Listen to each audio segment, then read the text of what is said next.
What's up? Ghost Fictions is here, and we're back again. This is a story where Issei was the reincarnation of cosmic Garou.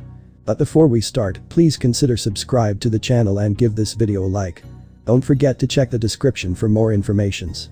Also, this is a translate version, you may find some mistakes, specifically in the character's gender. Issei of course is a male, but this time we have a female volley, and also Issei will have a sister. Well, with that out, let's get into part 3.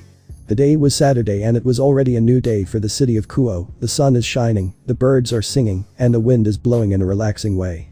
Something that made the day easier seeing how beautiful the morning was, but in this case that was stupid, given that right now, things for the people of the city were not the most satisfactory. And you might wonder why then. Citizen 1. Good morning Issei, said one of the inhabitants greeting our little protagonist who just ignored him. Citizen 2. Issei, my boy, good morning, how are you? He said greeting the little brown-haired boy who looked at him for a moment only to then look away from him. Citizen 1. Issei-san, how are you? Do you want some tofu for yourself? Said a food vendor who wanted to offer it to the brunette only for him to look at her badly and leaving her sad. Girl 2. Issei-kun, do you want to play?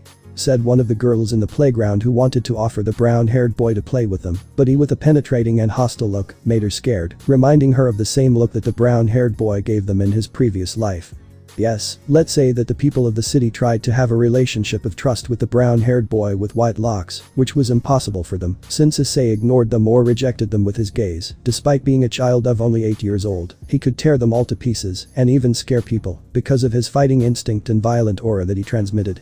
Our protagonist continued walking aimlessly with a backpack in his hand, passing by other people who tried to talk to him or treat him well, something that was beginning to bother and annoy the brown-haired boy with white highlights.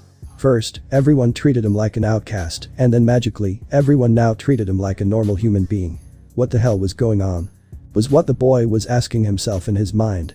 Issei. Seriously, all this is already bothering me, what the hell happened to the entire world? Literally over one night, everyone now behaves with me as if nothing they did to me had happened. He thought to himself, but in his mind someone spoke. Garou. Honestly, I didn't pay attention to that, but you're right, everyone became weird, they're not the same people they were before. The white-haired man spoke in Issei's mind. Issei. Am I in an illusion? A dream?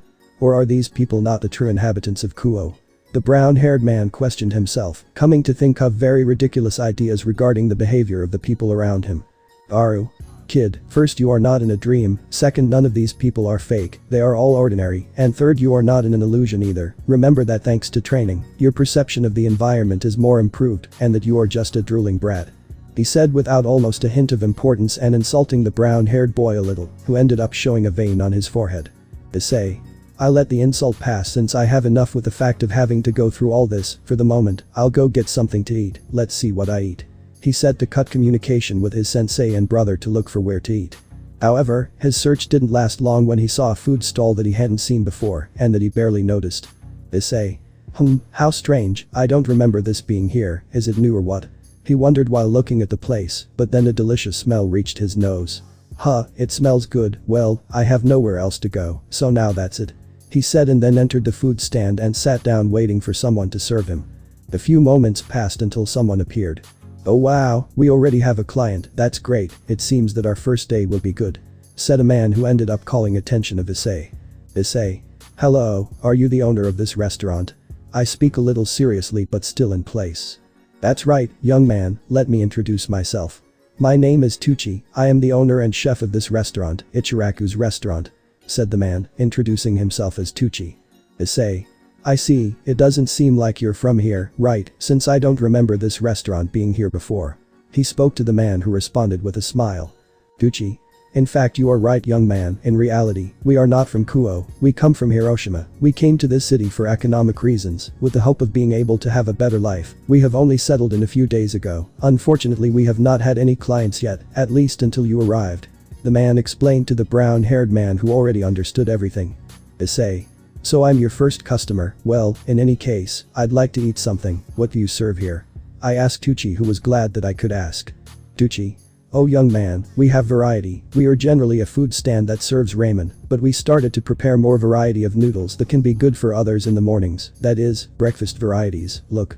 He said giving him a food menu who ended up looking at it and became interested in the number of dishes they had. Issei. Wow, there are a lot of them. Well, I usually decide to help myself a lot because of my physical condition, but since it's my first time here, please give me your main ramen," he said, pointing to the classic ramen with pork and chive dressing. Duchi. "Oh sure young man, don't worry, a classic ramen with pork and chives right away.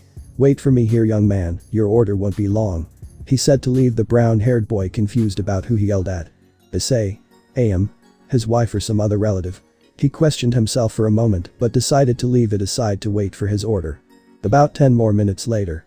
The brown-haired boy was still calmly waiting for his order while he took out a Nintendo 3DS that the brown-haired boy had obtained with his savings from his small backpack to entertain himself while he arrived. While he was playing, someone spoke to him. "Sorry for the delay, here is your pork ramen with chives ready." A female voice spoke which caught the brown-haired boy's attention to see who spoke to him. In front of him was a brunette girl of the same age as our protagonist, very pretty in the eyes of many. She had what seemed to be a uniform that represents the kitchen establishment at the height of a boy or a girl, and in her hands, she had our protagonist's bowl of ramen. That girl was Tucci's daughter, The brown-haired boy was a little surprised to see a girl here. For a moment he just put on a neutral face since even though he didn't know her, he didn't want to trust her completely knowing her experience with the other children, but before he could do anything else Tucci arrived. "Tucci. Sorry for the delay, I'm still teaching my daughter so she can help me run the restaurant," he said with a smile to the brown-haired boy who was a little surprised by that fact. Issei. Is she your daughter?" I asked the cook who nodded. Tucci. "Yes, that's right, she's my daughter, I'm teaching her to cook as she grows up so she can help me with the business and maybe in the future she can have her own kitchen," he said, lending the girl who looked at our Issei with a sincere smile. "I prepared the ramen for you, I hope you like it," he said placing the bowl in front of the brunette who looked at him in surprise for a few moments. But without saying anything he decided to take the bowl to put it on the table and looked at his bowl for a few moments to witness it. Issei. "Thank you, he said a little choppy because he liked the girl's gesture a little, even if she didn't say it, and she blushed slightly, but it was very noticeable how happy she was with his words. The brown-haired boy took some chopsticks from the bar table to put them together with his hands and then said, "Issei. Let's dig in." With that said he starts eating and is surprised by the flavor, texture and ingredients his food had. He felt very good.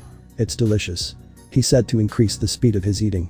This brought a smile and a laugh to Tucci, seeing that he really liked eating, and was happy that her first customer really liked her first ramen made by her. Issei. Gotta admit it, this is good, hey can you give me another one?" he said giving his plate to the girl who was a little surprised but smiled radiantly at the boy's request. Hi, Dad, can I?" she said looking at her father asking him to be the one to cook it making the man laugh. Tucci. "Sure, go climb another he said making the girl run to the kitchen and make the other bowl. "I see you like it a lot," said the cook to the boy. Issei. "It was very delicious, its flavor was the best, she really cooked very well," he said while wiping the food from his mouth. Tucci. "I'm glad you like it, by the way boy, tell me what's your name?" he asked kindly to the boy who just looked at him for a few moments and thought if he could trust him or not, but after seeing the treatment he received and seeing that they were good people he spoke. Issei. "My name is Issei," he introduced himself to the cook. Tucci. "Oh Issei, that's a good name, and your last name?" said the man keeping his smile. At the last point he just made a face of disgust which was noticed by the man thinking that he touched on a personal and sensitive subject. Tucci. Sorry, I didn't know my question could bother you, it's okay if you don't want to answer," he said apologizing to our protagonist who only turned his gaze towards him to speak. Issei. "Nah it's okay, maybe I didn't know, but for now just tell me Issei, okay?" he commented, more relaxed after what Tucci had said. Tucci. "Oh sure, no problem, in any case, sorry if I bothered you," he said scratching his head. Issei. "Don't worry, it doesn't bother me at all, after all you are new here so I have no problems with you," he said now smiling a little and opening up a little more to the conversation. Before they could continue another voice joined the conversation. "Sorry to interrupt, but I already have the food," said the little brunette who had appeared with the other bowl already ready. Issei. "Now. So fast," he said surprised that he had already finished doing it. Tucci. "Haha, it seems that you were so encouraged by what young Issei said that you finished it quickly he said in a slightly funny tone making the girl blush at what he said. Dad don't say that, that's not true. It's just that she said trying to stop her father from saying embarrassing things again making her father laugh again at this. The brown-haired boy with white locks watched the interaction between the two, and in his opinion it seemed very tender, and he would have liked the image of him in Aem's place, but knowing his relationship with his father, that would not be possible, or at least it was before. Aem. But. Well, your ramen is ready. She said, approaching the brown-haired boy and leaving the bowl next to him. Issei. Thanks. Aem-chan smiled as she began to eat the ramen under the gaze of the girl and her father, who was beginning to grow on her because of her enthusiasm. After a few minutes. Issei had already finished, his belly was already full, he ate quite well for this day, so after finishing he handed over the bowl. Issei. Thank you very much, the bowls of ramen were delicious, thank you Mr. Tucci, and to you too Aem-chan. What he said made the two of them feel very happy, especially the brunette who had a small blush on her cheeks because of what he said. Tucci. I'm glad you liked it Issei. Said the cook happily. Issei. By the way, here. He said to take about 600 yen out of his backpack to pay for the ramen he ate. This is for you. He said, giving the money to the man, who was surprised but then smiled and then told him. Tucci. Thanks Issei, but you know what, I liked you so I want to give you a discount for the 2 ramen you ate. I'll leave both bowls for 280 yen. How about that? This surprised the brown-haired boy, but it also made him smile and he says. Issei. Sure, no problem thanks Mr. Tucci. He said with a smile and then gave the money. Tucci. Here you go. He said, giving him the change. I hope you enjoyed it, come back whenever you want. He said to see the brown-haired boy take his backpack and leave. Issei. Of course, have a good time Mr. Tucci. Before leaving he looked at the brunette to get her attention. And Aem-chan. At that the girl turned to see him and listened to what he said. I'll see you later Aem-chan, I hope I can enjoy more of your dishes. He said smiling and then left while the girl felt happy and a very deep feeling grew in her. Aem. Thank you. Issei-kun. Said the one who hoped to be able to continue cooking not only for other customers but for him especially. At the Hyoudou residence. The 3 Hyoudou could be seen at the living room table having breakfast, but it wasn't the typical family breakfast, it was one with a rather sad and dull atmosphere. The 2 older brown-haired boys and the brown-haired girl had their eyes downcast while eating in a very dejected manner. Why do they have that attitude? It's very simple. Flashback. Our protagonist was getting ready to leave the house and not have to endure the presence of his family. He already had his things ready and was already dressed to go out, but before anything else could happen, someone knocked on Issei's door. He angrily went to see who was calling him only to see the unpleasant presence that was none other than his older sister. Isary. Good morning Oni-chan. Said the brunette, greeting our protagonist in a friendly manner. The aforementioned only looked at her with an annoyed look because he did not like at all that she now behaved in such a kind way, and thinking that everything he experienced with her would never have happened, so without saying anything, he decided to just pass by and without saying a word to her. Isary. Oni-chan. Where? The brunette tried to speak but was interrupted by our protagonist. Issei. Just leave me alone. He said firmly and then left and walked away, leaving his sister sad and hurt by his words. The boy was walking down the stairs without any worries until another annoying voice called him. Mickey. Issei, good morning. I'm preparing breakfast. She said, trying to interact with her son, who only looked at her with a dead look. I'm going to make rice with soup and fish. Tell me, do you want me to serve you? I made a lot for you and. She couldn't finish because she was interrupted by the brown-haired boy. Issei. You do know that I eat eggs in the mornings, right?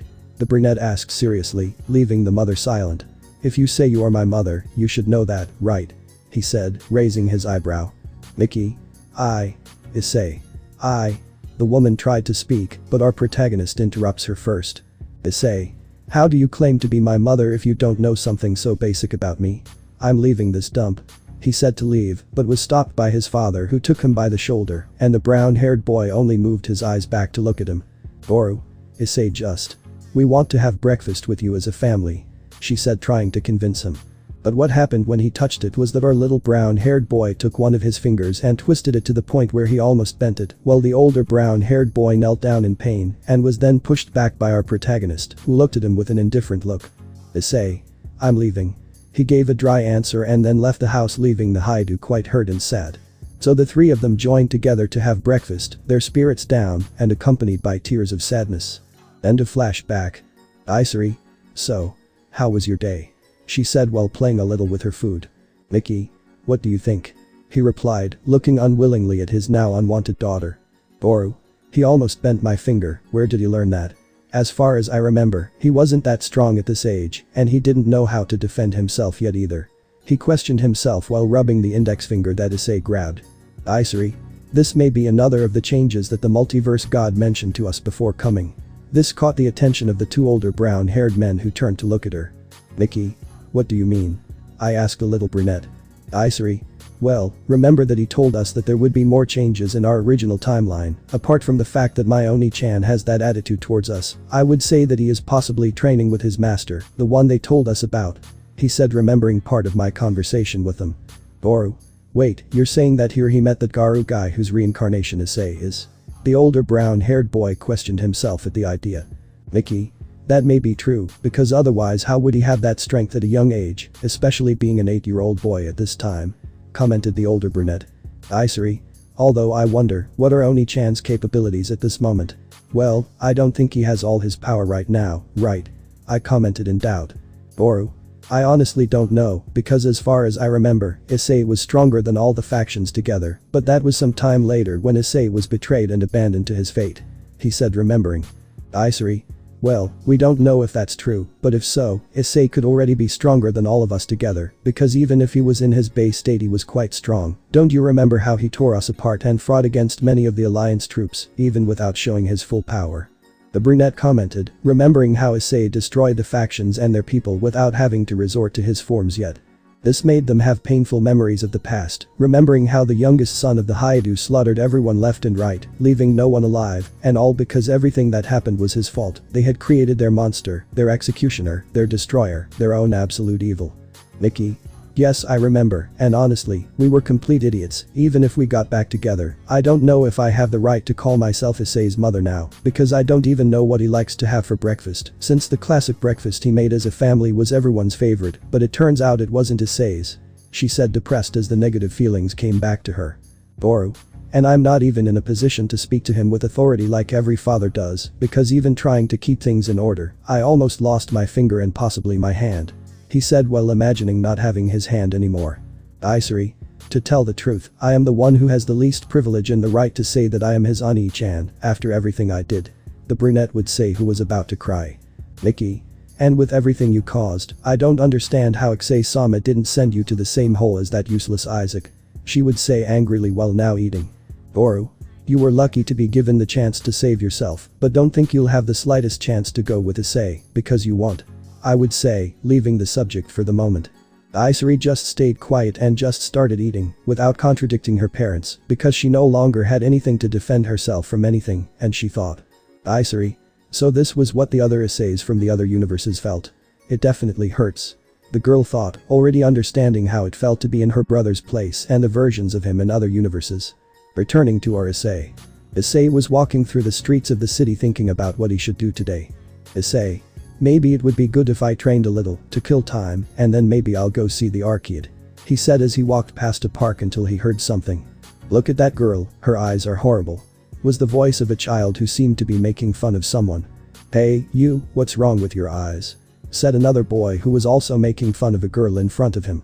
Upon hearing that, the brown-haired boy turned to see who they were making fun of.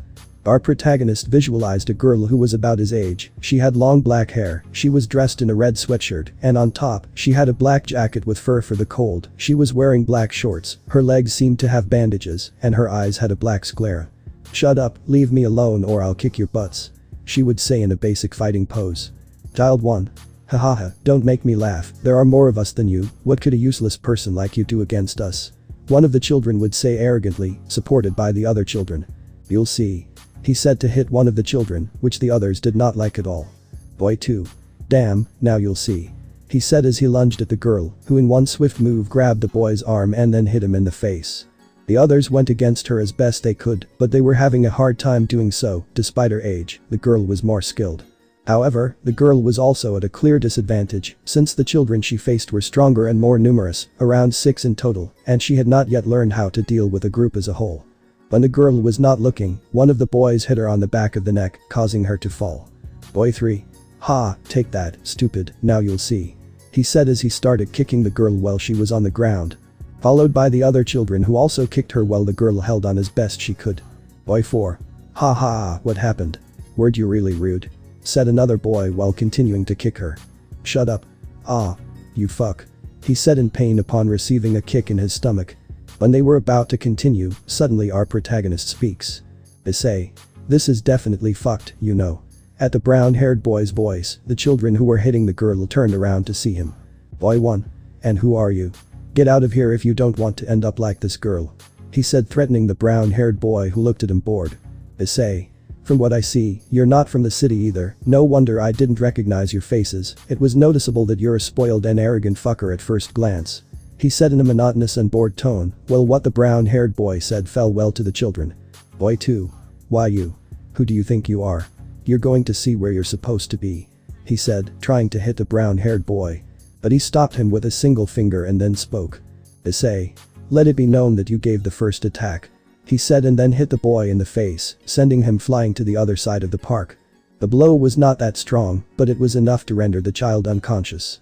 The others seeing this were in shock. Without even hesitating or doubting, the brunette hit him without any problem, causing the children to stop hitting the girl, and the aforementioned looked carefully at who they were looking at.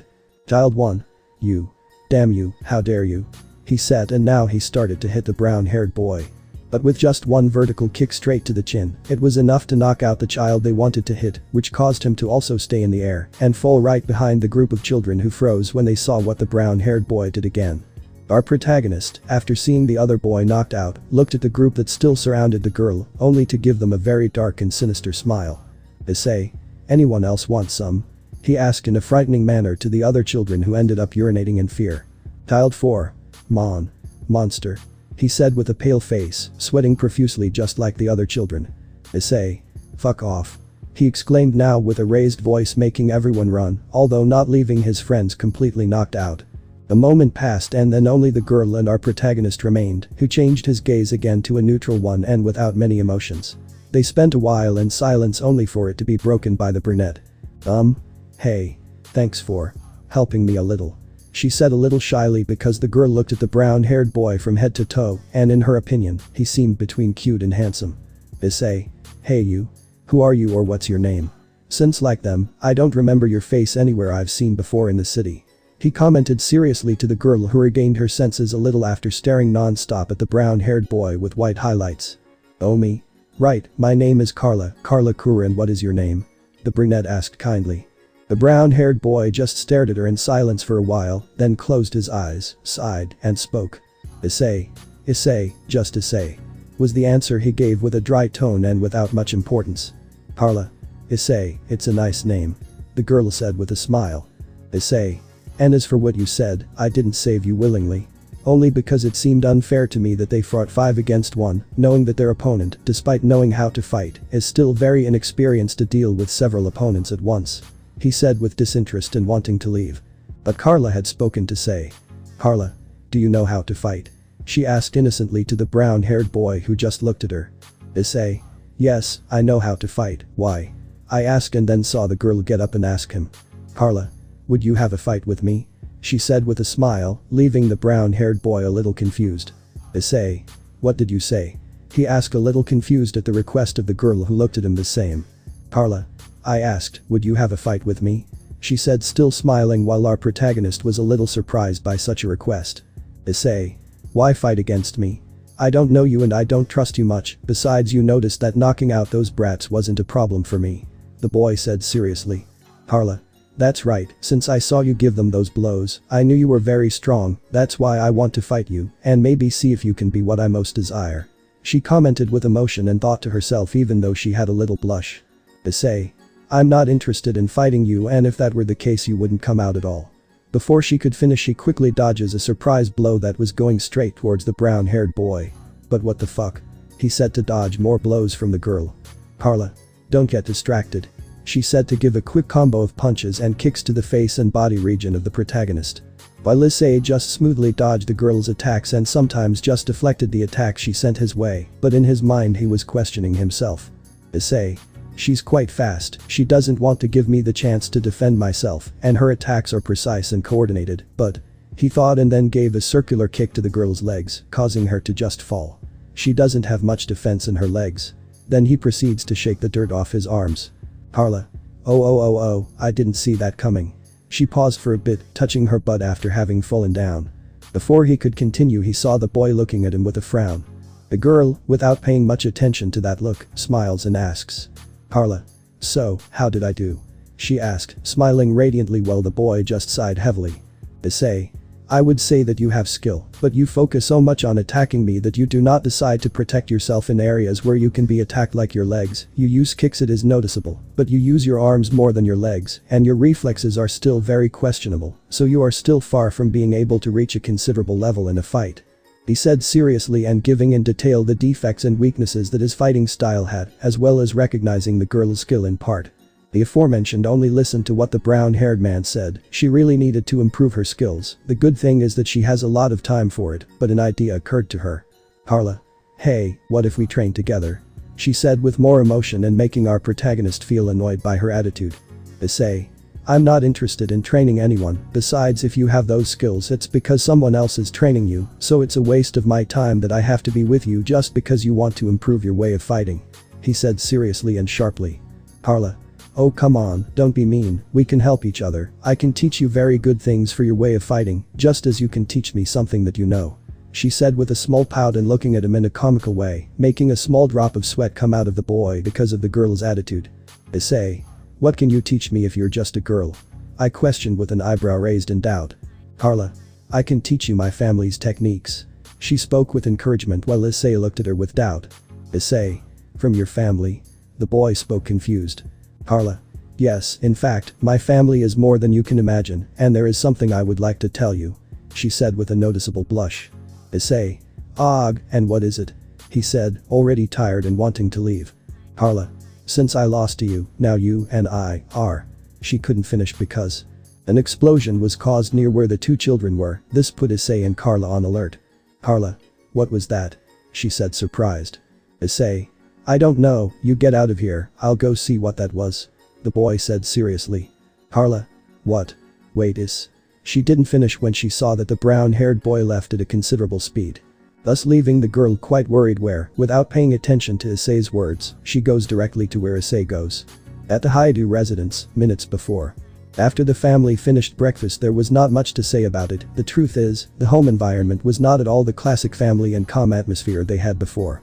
The circumstances were no longer the same as those they had previously been able to say they enjoyed at the beginning, as they had a more lively and prosperous environment, but knowing that in reality this was a farce and a lie, seeing one of their family members excluded and treated badly and unfairly, they were living with the consequences of what they themselves had caused.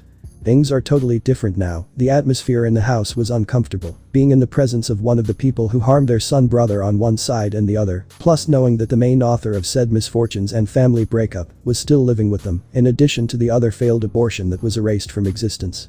It was not easy to cope with the environment around them for any of them. Right now, Garou was looking to distract himself and relieve his heavy thoughts by watching television while he had a beer next to him, implying that this man was just beginning to fall into alcohol, but he was trying not to fall into temptation, since he wanted to know what would be the best way to get his son back. Garou. What can I do? I have no idea what I can do to gain his trust. What if I buy him something that he likes? But what does he like? I don't even know what his tastes are in the slightest. Since I only know what things the brat and the other bastard like to do, but I don't know anything about my other son. Even though we got back together. What am I supposed to do at this point? He questioned himself as he continued searching on the television for something that could relieve him of his emotional pain. Nikki for her part was in her room that she and her husband shared to sleep, perched on the window, while she had a family photo album, where she was trying to find some photo that they had taken of Issei, but she didn't have any actually, not even at the time of birth. The only photos in the album were those of Isary, and she was the only one that appeared in the vast majority of the album. Previously she also had photos of Isaac in her past time, but when it was deleted, it was the result of not appearing in any photo, either. However, what mainly affects her is not having anything that was a belonging or something that makes her remember her son, except the painful memories she had of Issei, which the brunette made her feel very bad and causing her to shed tears, remembering how she excluded her son from her life. Nikki? None. There is not a single photo of Issei. Not since I brought him into the world myself. Sniff. Why was I such an idiot? Sniff. How can I call myself a mother without having or knowing something that represents my son? Sniff. Forgive me. Issei. Forgive me for being a horrible mother. She would say, crying her eyes out, covering her face and unable to hold back her internal pain which she still has plenty of. Isary for her part was only locked in her room hugging her legs while covering her face, without moving, and without saying a single word, other than just shedding tears in silence, since what she was doing was remembering what a bad sister she was, and how she hurt her brother because of her arrogance. Her idea of being superior to everyone and being better at everything, and not letting Issei stand out in anything for wanting to keep her position of being number one, like her former brother Isaac, at this point, added to what she saw of the variant scene of her little brother, and how he was doing even without her existence.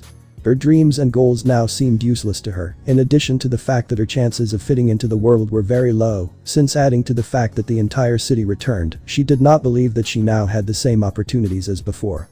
Isary. Issei. My little brother. My Oni-chan. I'm so sorry you had to live like that, added to the fact that you had to be by my side. Even though I was the one who caused your life to be like that. Just like Isaac. I could have been different, I could have even become the most special person in your life. But it wasn't like that. Why was I so arrogant? Why did I treat you so badly? Why do I exist then? I just treated you in the worst way possible, and I turned you into something much worse than I was. I'm sorry. She thought to herself while tears were streaming down her face, so she, unlike her mother, decided to cry in silence. A few minutes passed until boom. An explosion was heard as far as the Hyoudou house, which quickly caught everyone's attention. Mickey Isary. What was that? They both asked themselves, upset by the explosion, and that wasn't the only thing that upset them. What the fuck? What is that? A scream coming from the room where Garou was alerted everyone, so leaving their sadness behind they went to see what happened or what upset the elder Hyoudou. Mickey. Garou. What happened? Why did you scream like that? Said the brunette who ran down. Isary. Dad, what happened? Something bad is happening. Asked the little brunette, upset. Garou. Well. Look at that. He said, pointing at the screen where the news channel seemed to be broadcasting something very intriguing. Breaking news. Reporter. We interrupt your program to inform you of an unexpected event here in the city. We are receiving reports that an unidentified female-looking humanoid creature is causing destruction in the center of the city and wait. What happened? Seriously? How? Okay, thanks. We are receiving reports that a child of approximately 8 years old is in the center with the creature. Right now we have live images of the encounter, we are transmitting them. After his report the screen shows Issei with another purple person where both were in the middle of a circle of rubble. But then it was seen how at great speed the purple person launches himself at the brown-haired boy with his fists ready to attack him. Garou. Mickey Isary. Issei. The three shouted, worried and terrified for Issei. Returning to Issei, moments before. Issei was running straight to where the explosion was caused. Issei. What the hell just happened? The brown-haired boy wondered. Garou. Issei, be careful, it may not be just an explosion caused by an accident. Said the white-haired man in the brown-haired man's mind. Issei. I'll keep that in mind, for now, it's better to continue. He said, almost reaching the center of the city where he saw something flying. Issei. Oh fuck. He said and then jumped to the side, avoiding a piece of debris from falling on him. Shit, that was close. He would say and get up and run towards where it was thrown. Further in front of him were several pieces of rubble blocking his path, so he came up with an idea. Issei. I think it's time to use those movements of that hero in a dog suit that Garou Nai-san taught me. He said to proceed to position himself in the same way that his master taught him. At that point our protagonist begins to jump over the rubble and walls that block his path, thus passing over them without problems. Once I arrive, I look around for whoever caused all the destruction. Issei. Whoever is here, come out at once. I know you are close to my position, there is no point in hiding. He shouted, drawing the attention of whoever was present. Wow, of all the things I expected to meet first in the city, I didn't think it was a brat. A female voice had made an appearance. The brown-haired boy looked closely at who the person who spoke to was, and when he turned around he was a little surprised. In front of him was a humanoid one that was purple in color, whose appearance was that of a young adult woman, with large breasts, elegant curves, notable antennae, and was a little taller than the brown-haired man. Issei. Aki. I honestly didn't expect this, it's a little curious to see someone very peculiar here. He said looking up and down at the purple girl who was looking at him seriously. Whatever you say, even so, you don't seem very impressed, much less do you seem to be afraid despite everything that happened in addition to my appearance. I would say, the unknown. Issei. Honestly no, I find your appearance somewhat striking, but it's not something that scares me, after all, you seem more like a youthful woman than something scary. I would say with a monotonous face and without much importance. This left the monster a little surprised, but she continued listening a little. Issei. Now that I think about it, what are you doing here? destroying part of the city, are you a demon or something? I asked, a little curious. Demon? I don't know what that is, but I am not that thing you speak of. I was created by the pollution that covers the earth. My name is Lilith, and why did I come here?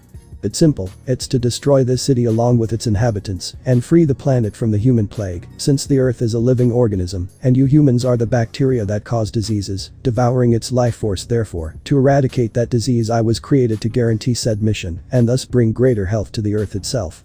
She spoke, introducing herself as some sort of a monster and implying what her objective was. But everything went to shit, or rather, the entire presentation went to shit because of the following comment. Issei commented. Issei. Okay, number 1, I never asked your name. Number 2, I don't give a shit if you're from nature, space, Asini or wherever.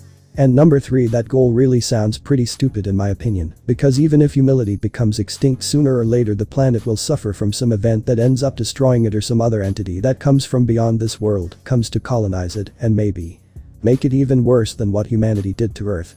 He spoke with a clear, bored tone and with a chibi face. These words strongly penetrated the mind of the monster, who had a gloomy look, since she never thought that after arriving in the city, she would meet a person who would end up mocking the objective of her creation, in addition to seeming that her mere existence was worthless. That made her angry. I don't care if you're just a tadpole, I swear I'm going to kill you. She would scream before launching herself with both fists that were going straight to his face. In the distance you can see Carla, who is seeing a little better from another angle, the encounter that the brown-haired boy and the violet had, only to see how the purple entity throws itself at the brown-haired boy, which scared her. Carla. Issei. Wait. She screamed, scared that she would die. Everyone saw what was happening on the news, many feared the worst, and when they saw that Issei was going to be attacked, they asked it to leave there, but then, in a way that no one expected, the brown-haired man with white highlights stopped the woman's fists casually and without much effort. This surprised both the purple girl and the other spectators, since they were not expecting this at all, especially coming from an 8-year-old boy. But they had to remember one thing, and that is that they were talking about Issei Hyoudou, a man who could do many miracles and surprises whenever he wanted, even if he was only a few years younger than others. Issei. Is that all? He asked without removing his bored look. How come you?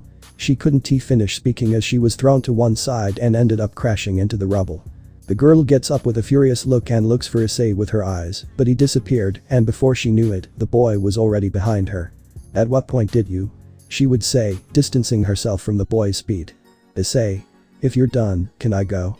I realize you don't have much to offer, besides I have to go see my sensei. He would say, looking at his watch to see how much time he has left before he's late. The boy's disinterested and monotonous attitude only made her frustrated and angry at what she had said. Unhappy, do you think I'm just a joke to you? She would say, causing her appearance to change radically. Now I'll show you what I'm capable of, so get ready, brat. At that, her appearance begins to change, where her legs seem to come together and extend to make a tail, which ends up making small insect legs come out, while marks around her body. His antennae also take on another appearance, and the rest of the lower part of his body continue to extend further, taking on the appearance of a centipede. Everyone was frozen when they saw the woman's transformation. She looked terrifying that way. Many wondered what she was going to do now, but they were more worried about the brunette. In other places. Irina's house. In the house of who is supposed to be the future exorcist and angel of the brown-haired boy, the orange-haired girl has been watching everything that was happening in her house, more exactly in the living room of the house. Her parents were not there, so she was alone, but that did not matter to her. She cared more about the safety of her childhood friend and eternal love. Oh. I'm clear, since ever since she saw the interaction of the brown-haired boy with the purple monster, she has been wanting to find a way to go with the brown-haired boy, but her house was locked and the windows were just as closed, since her parents when they leave have the house completely closed, and more so when they leave their daughter alone, to make sure that no stranger enters. She tried in every way she could to open the door or even a window, but she couldn't, especially being an 8-year-old girl who didn't even have the strength to carry something and break them, so she could only be a spectator and watch the news, which still broadcast the image of Issei with the monster women. Irina. Issei, please go away, it's very dangerous, God please save me, she said, praying that nothing would happen to Issei, and that some miracle would happen, so that Issei would not die. Murayama house. The girl along with Aika and her friend Caddis were also watching the news, but they were accompanied by the parents of the brown-haired girl with red ribbons, who were also watching the news and found it incredible how Issei fearlessly prevented the Cajun from hitting him so easily. However, the three girls were scared of what could happen in Issei's situation. Despite what they had seen before, it was clear that the girl on the screen still had more tricks up her sleeve than what could be seen with the naked eye. Issei. The three of them thought, worried about their brown hair. Game house. There's no need to go into much detail here, just that the girl along with Ranko, Yui, Nin and Shizune were also watching television with worried faces. Game. WH. What did you just do? She would say, somewhat scared. Ranko. It turned into a centipede. She would say with difficulty, since she is also scared of the insect girl now. Shizune. Why doesn't Issei leave? This could be very dangerous. I speak with clear concern. Yui. I don't think he wants to leave. From the look on his face, I'd say this is more interesting than scary. The girl would say, seeing how Issei found her transformation on TV very curious. Nin. But he could die if he doesn't leave. He spoke with fear.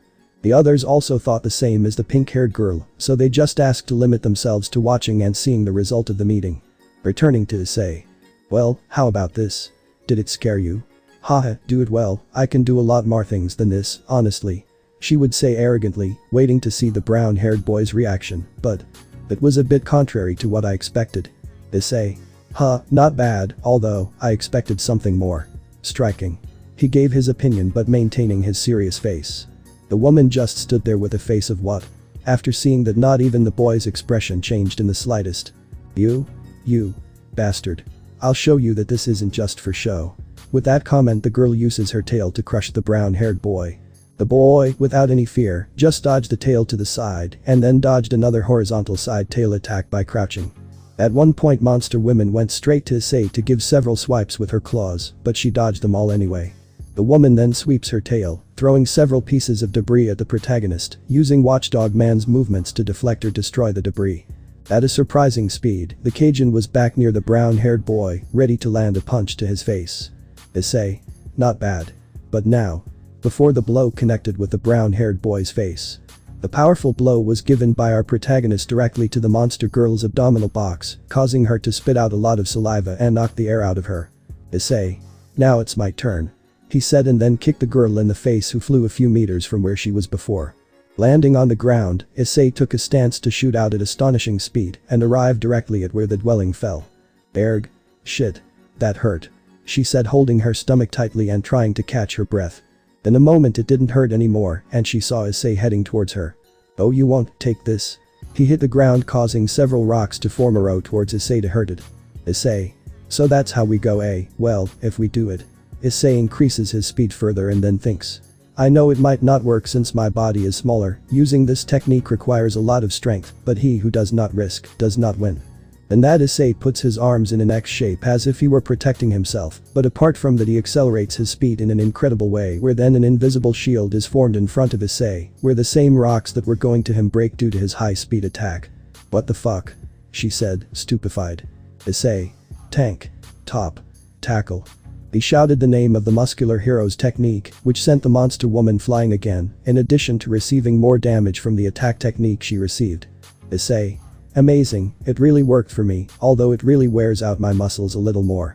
The boy thought as he rubbed his shoulders and arms. Garou. It was very effective, but it tired you more than I thought. Your body does not yet have enough capacity and minimum form required to be able to use that technique, without the risk of getting tired or affecting your body more. Try not to use that technique again, unless as a last resort. If you use it you could become exhausted, and that thing would take advantage of that to kill you. He said from the brown-haired man's mind in a serious manner. Issei. Well then we'll have to change tactics, it was enough that you attacked me, now it's my turn. He said and then threw a small piece of rubble towards the monster and made a huge jump towards where he threw the object. Damn, I didn't see that coming, who the hell is that brat? How can he be so strong? Thought the Cajun, who was still in the air, to herself.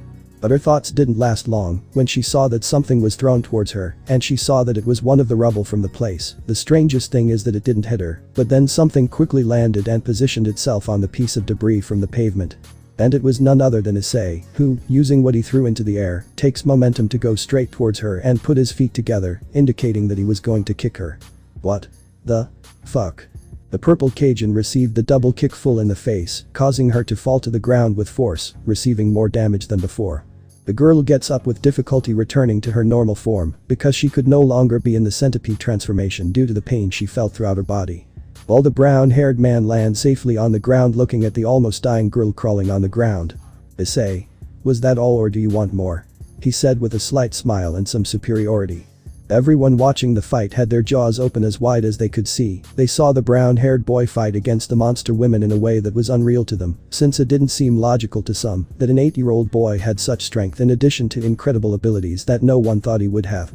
On the other hand, the vast majority of those who knew him were also amazed, but also questioned how he could be so strong at that age if he is only a child, since as far as they remember, he was only that strong when he was older, in addition to being stronger than they remembered, so they deduced that this could be one of the possible changes that this timeline that Issei sent them to would have. In addition to deducing that the thing that Issei was fighting is also part of the changes in the world, since they do not remember something like that existing. Meanwhile, a little further away from both of them, a car is seen going as fast as it could go straight towards the center, which was driven by the Hyoudou, who were trying to get to their son Oni-chan as quickly as possible and help him. Mickey? Are we almost there? The brunette asked, upset and desperate. Garou? I don't know, downtown is really far from home, I'm driving as fast as I can, I just hope Issei is okay. He said worriedly and checking several cars on the highway that were abandoned because people ran away and left their cars behind. Isary? We are close now, I recognize this part of the city, we are not far from Chinatown. She recognized the address since she had been deep into the city several times, so she knew where to go. Mickey? Okay, accelerate more now. He shouted, pointing his finger forward. Garou complied with his wife's request and accelerated his car faster than it could go, and without wasting time they went straight to the center but.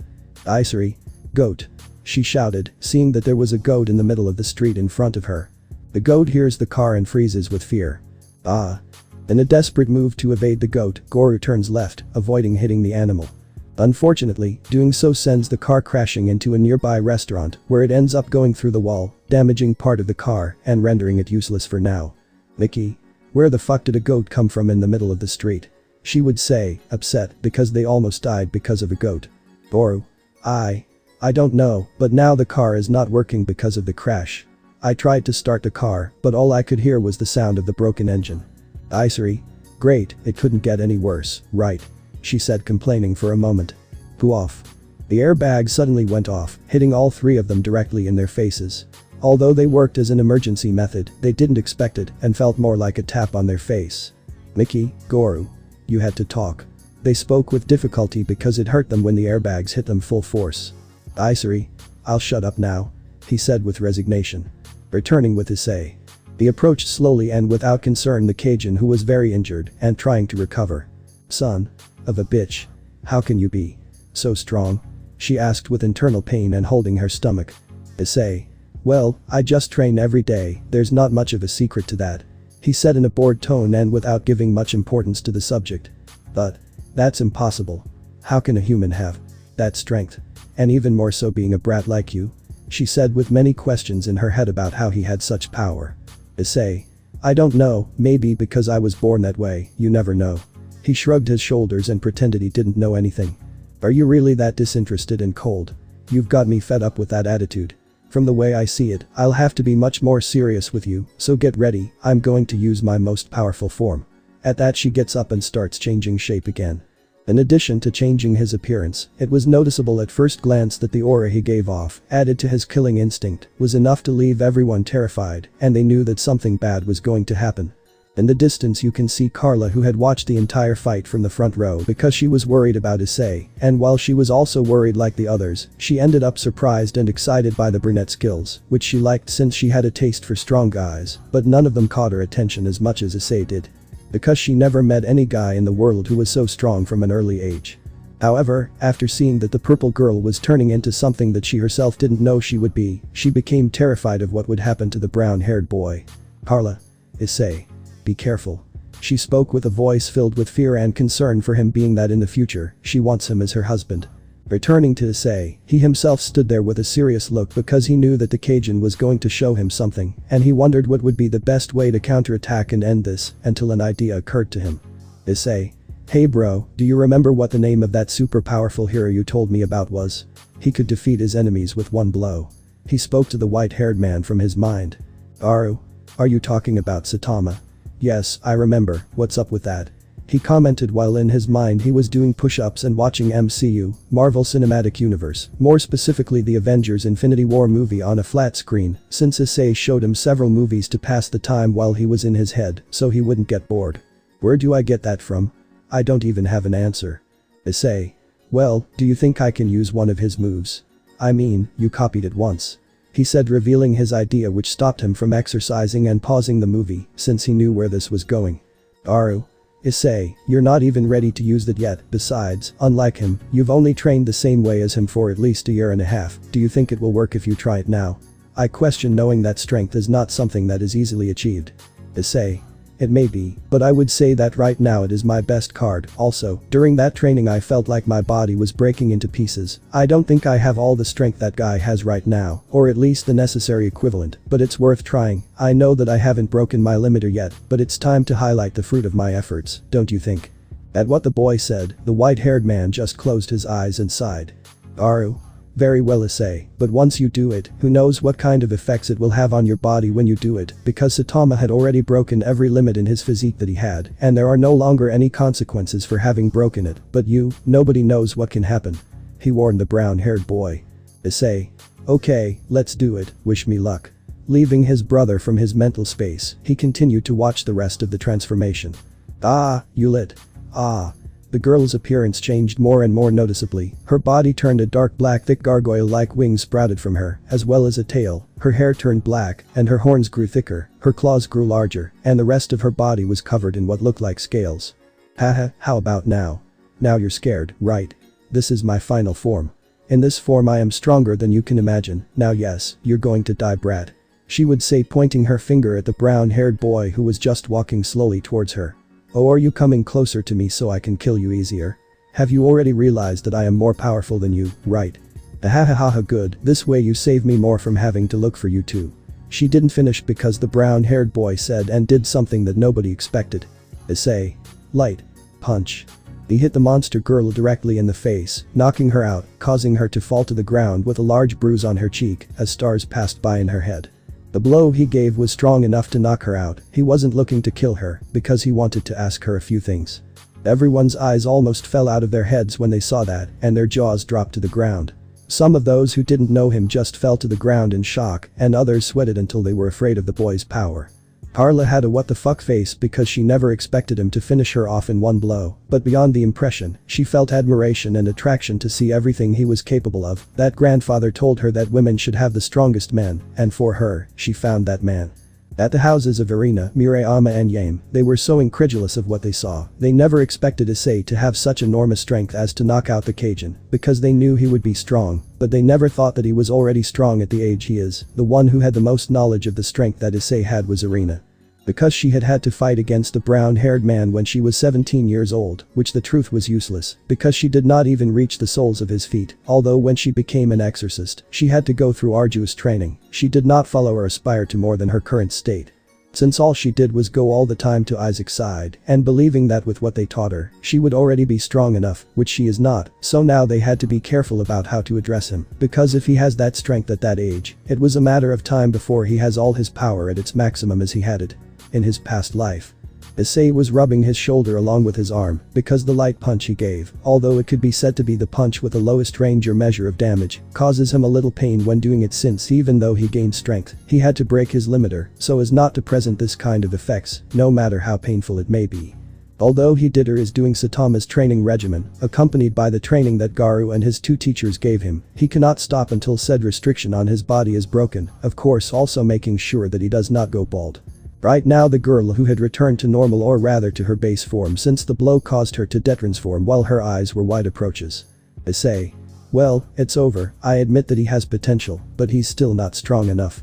He would say, taking a bottle of water from his backpack that he was thinking of drinking for his training with Bang. Garou. If maybe, still, what will you do with her? Asked the white-haired man. Issei. I think she'll come with me. There are things I'd like to ask her about it. Besides, I think Sensei can help me more if I bring her to him. He would say, and then take her by the leg and start dragging her like a sack of potatoes. Garou. As you wish, just make sure she is well tied up.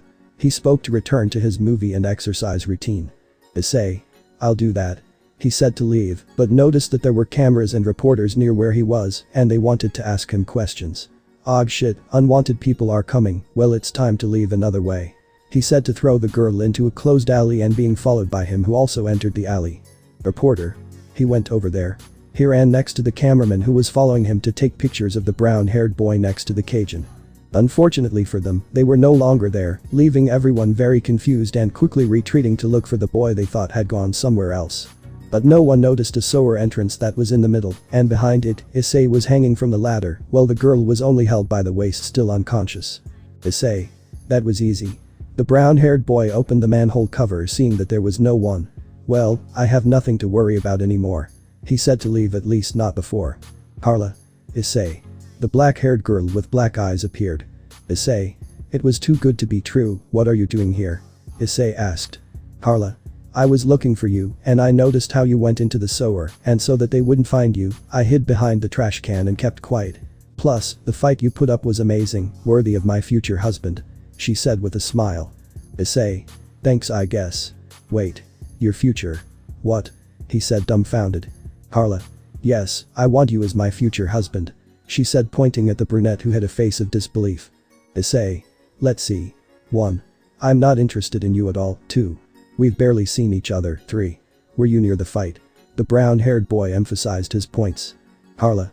Yes, and you were amazing. I have never met a man as strong as you, that is why I want to be your wife, because, Grandma says, that women should have men with the strongest descendants," she would say, highlighting happiness and with a noticeable blush. "Issei. What the hell do they teach her at home?" He thought confused and without understanding what kind of upbringing he was given. "I'm sorry but I'm not interested in the least, right now, I have to go," he said to move forward. "Carla. Where are you going?" I asked innocently. "Issei. None of your business," he said without looking at her. "Carla. I'm going with you," she said and then followed him. "Issei. No," he said shortly. "Carla. Yes," she replied. "No. Yes. No. Yes. No. Carla. Let me go and I'll give you everything you want, food, water, a place to train and I'll teach you my family's techniques," she commented, proposing her options. Issei was going to answer again, but then Garou spoke to him. "Garou. Wait kid, I think the girl's proposal would be good, I'm interested in that about the techniques of her family that she talks about, if what she says is true, it could be possible that you can incorporate more things to your arsenal." He commented to the brown-haired man in his mind who upon hearing what was said was undecided, he didn't trust her that much, since he didn't know her, and who knows what she believes from whatever others tell her about him. But seeing the girl with determined eyes and having thought carefully about the proposal, he just sighed and spoke. "Issei. Fine, you win, come with me, but if you tell anyone where you went, I will destroy your spine," he said giving his stern warning and with a terrifying look. "Carla. Sure, no problem," she said with a dazzling smile. "Issei. This girl is strange," he thought to himself. "Follow me," he said to advance with the Cajun in his hands. So the two of them went to the dojo where Issei's teachers were. Meanwhile elsewhere. "Garou, Mickey, Isary. Issei, where are you?" The 3 brown-haired boys shouted, searching the place of the fight. But when they arrived there was no one at the destroyed site except ambulances and some builders who were cleaning up the mess that had been created. "Garou, Mickey, Isary. Where is Issei, Oni-chan?" they asked out of nowhere, thinking of him. Right now, we find our protagonist being followed by the little succubus Kur and dragging an unconscious Violet Cajun, who still had not woken up after the blow that the brown-haired boy gave her in pure Saitama style. They left the city and entered the forest where the Bang and Bomb dojo was located. They were in relative silence until Carla decided to break it. "Carla. So, do you train here?" I asked curiously to the brown-haired man with white highlights. "Issei. Something like that, where I train is further away from the city, right at the bottom of the city's forests," he said seriously and without looking at her. "Carla. But I understand that there have been sightings of dangerous animals like bears, wolves and other things," the black-haired woman commented. "Issei. All the more reason to train there, since almost no one ventures into the forest, it is better for me to train there, although of course, where I train is not bad, you will see what I mean," he said while still walking. The girl was going to ask something else, but saw that they were arriving at the dojo, leaving her surprised since she had never heard of a dojo in the middle of the forest. "Carla. Wow, that's where you train," she said in amazement. "Issei. Don't cause any disaster, you hear me?" he said looking seriously at Kur. "Carla. Hi," she said with a radiant smile. "Issei. She's really weird. He thought with a chibi face. Garou. The same goes for ya.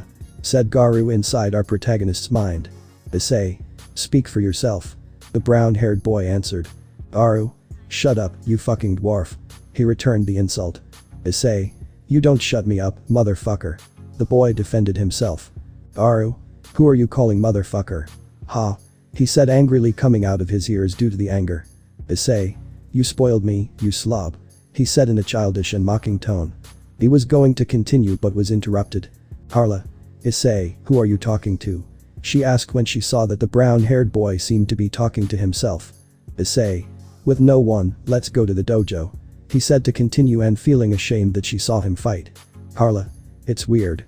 But I still like you. She said, closing her eyes with emotion and following the boy. Both young men arrived at the door of the dojo. Issei dropped the Cajun from where he was holding him, since he got tired of having to drag her all the way. And knocking on the door, he asks if he can come in. Bang.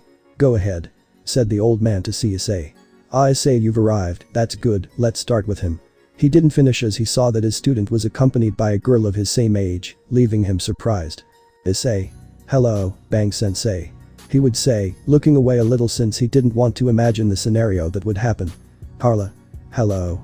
She said, greeting him animatedly. Bang. Issei didn't expect you to bring such a cute young girl, is she your girlfriend? He would say, playing a joke on the brown-haired boy. This made the brown-haired boy only feel ashamed and angry with his sensei, while Kura only got excited about being called that, imagining a wedding with Issei and hearts coming out of her head. Issei. What? No. No, she's not my girlfriend or anything like that. He said, blushing and acting nervously, making his master laugh, and in his mind, Garou was also laughing at how Issei was left with the old man's joke. Bang.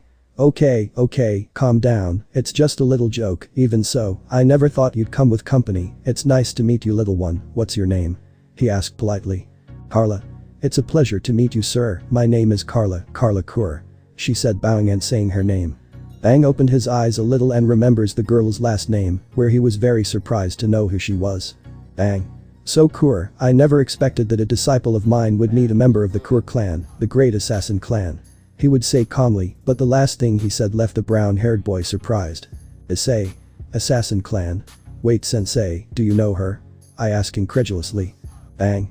Well, not the young girl personally, but I do know her last name, and I can tell more from the girl's eyes. She is a member of one of the most recognized and dangerous clans in society, the Kur clan, also known as the Taboo Descendants. They are from the city of Tokyo, and they are a very influential clan in the city, even though most of them live in their personal home, the Kur village. I did not expect her to come to Kuo. He would say, revealing who the Kur were, leaving the brown-haired boy even more surprised. Issei. So, that thing about you wanting to teach me your family's techniques is because you belong to a group of assassins? He questioned, waiting for an answer from the girl. Carla. Exactly, I thought that would convince you that I could go with you, since I saw that you were strong, I thought you would be interested. She said, smiling. Issei. You wanted to sell me things that were possibly sacred to your family just to be with me? That seems very bad on your part, I mean you're selling me your family's secrets. He would say, looking away and crossing his arms. Carla. Ah, no, not at all, it's just that I couldn't think of any other way to get your attention. She would say, somewhat upset, thinking that she made a mistake in doing what she was going to do. Bang. Hey, wait a moment, how exactly did you two meet? The old man asked doubtfully. Carla. Well, I'll explain. It happened like this. She began to dictate what happened. Flashback. Kura is seen lying on the ground, dressed in an elegant black dress, while she was in a helpless maiden pose while saying. Carla. No, please, don't come closer, help please. She would say in a dramatic tone as the children who were bothering her approached. Child 1. Sorry, but no one will be able to hear you. He would say arrogantly. Child 2. You are alone with us. He would say with a villainous smile. Child 3. That's right, no one can save you, ha ha ha ha. He said, laughing evilly. The young man approached slowly, frightening the girl. Carla. Oh, and now who can help me? She would say, ready to accept her fate and closing her eyes. But then a radiant light appears to show Issei, mounted on a steed and wearing a prince's suit with a sword in his hand. Issei. Me. He would say with a radiant smile while his steed stands on 2 legs. Carla. Oh, my Issei, my prince. She speak in a dreamy tone and love for seeing my savior. Issei. Calm down, Carla, there is nothing to fear since I am here. Then he began to order his steed to advance. Issei took her by the arm and placed her next to him bridal style and looking lovingly at his dear Carla. Issei. Carla. He would say with his eyes lit up. Carla. Issei. She replied looking at her savior. In that, both of them were slowly and delicately about to give each other a delicate and memorable kiss that neither of them would forget. Just at the moment when their lips would connect. Hold the fuck up. Stop, stop, stop. When that shit happened. End of flashback. Issei. None of what you're telling me was what happened. He exclaimed with a comical face, interrupting the girl's story. Carla. Mau, why didn't you let me finish? I was in the best part. She would say, pouting and complaining about the boy's outburst. Aang was just watching the young people's interaction with a slight smile. He knew that in the not too distant future, these two would get along in the best way, helping Issei a lot with his issue of trusting others above all. Aang. So in short, you helped her and kissed her, right? He said. Issei. The first one yes, but the second one. He exclaimed so that his sensei laughed again, followed by Carla, who liked Issei's teacher. Our protagonist at this moment in his mind took out a gun pointing at his head and only thought about one thing. Issei. I'm going to commit suicide. But before he could use the gun, he received a zap from a certain Garou, preventing that. Garou. Don't even think about it. Was the only thing he said while he had the gun in his hand and left. Returning to the real world, the boy decided to put that aside and talk. Issei. Well anyway, joking aside, there's another reason why we're here. He said, recovering and getting serious. Aang. Okay, so what is it? I asked, already in a good mood. Issei. Didn't you see the news from a few hours ago? Or what happened in the city center? I asked in doubt. Aang. No, I couldn't watch the news since the dojo antenna isn't working yet. Why? Did something bad happen? He asked, confused. Issei. You better call Master Bomb and tell him to come, since it is necessary for him to be present too, said the brown-haired boy to his master. Aang looked at the student's serious face with fixation. He understood that something was wrong, so, paying attention, he called his brother to come. 2 minutes passed before we saw what Bomb arrived. Bomb. I'm here, you told me that Issei asked me to come for something important. He said seriously and crossing his arms. Aang. Well Issei, we are here, what happened? He asked looking at his student. Issei. 2 hours ago when I was going straight to the dojo after helping the girl with her problem, we heard an explosion coming from the city center. I went to see what happened, but what I didn't expect was that said explosion was caused by someone else, to be more exact, by this girl. He said to get Lilith into the dojo, leaving both martial artists very surprised. Issei, where the hell did you get this girl? He questioned seriously and becoming alert for any movement, since he recognized well that it was the girl. Issei. As I said, I found her causing destruction in the center of the city. I didn't see if anyone ended up affected because of her, but when I found her, we interacted first. She said her name was Lilith, and she was born from the pollution of the earth, and that she had the mission of purifying the planet of us. Honestly, I was not interested in her motives or goals, so I wanted to leave. But she attacked me and we started fighting, and well, you can see for yourself the result of who was the winner and the loser. He said, pointing at the girl and himself. Both masters approached to see the state of the Cajun, who was still unconscious, but with a welcome bruise on her face. Bang. He definitely gave him a good hit. Something tells me he must have hit her in classic Saitama style. He thought, imagining Issei giving the girl a normal hit. I see she's still breathing, but you left her badly injured with your fists. Why did you bring her here? I looked seriously at the little brown-haired boy. Issei.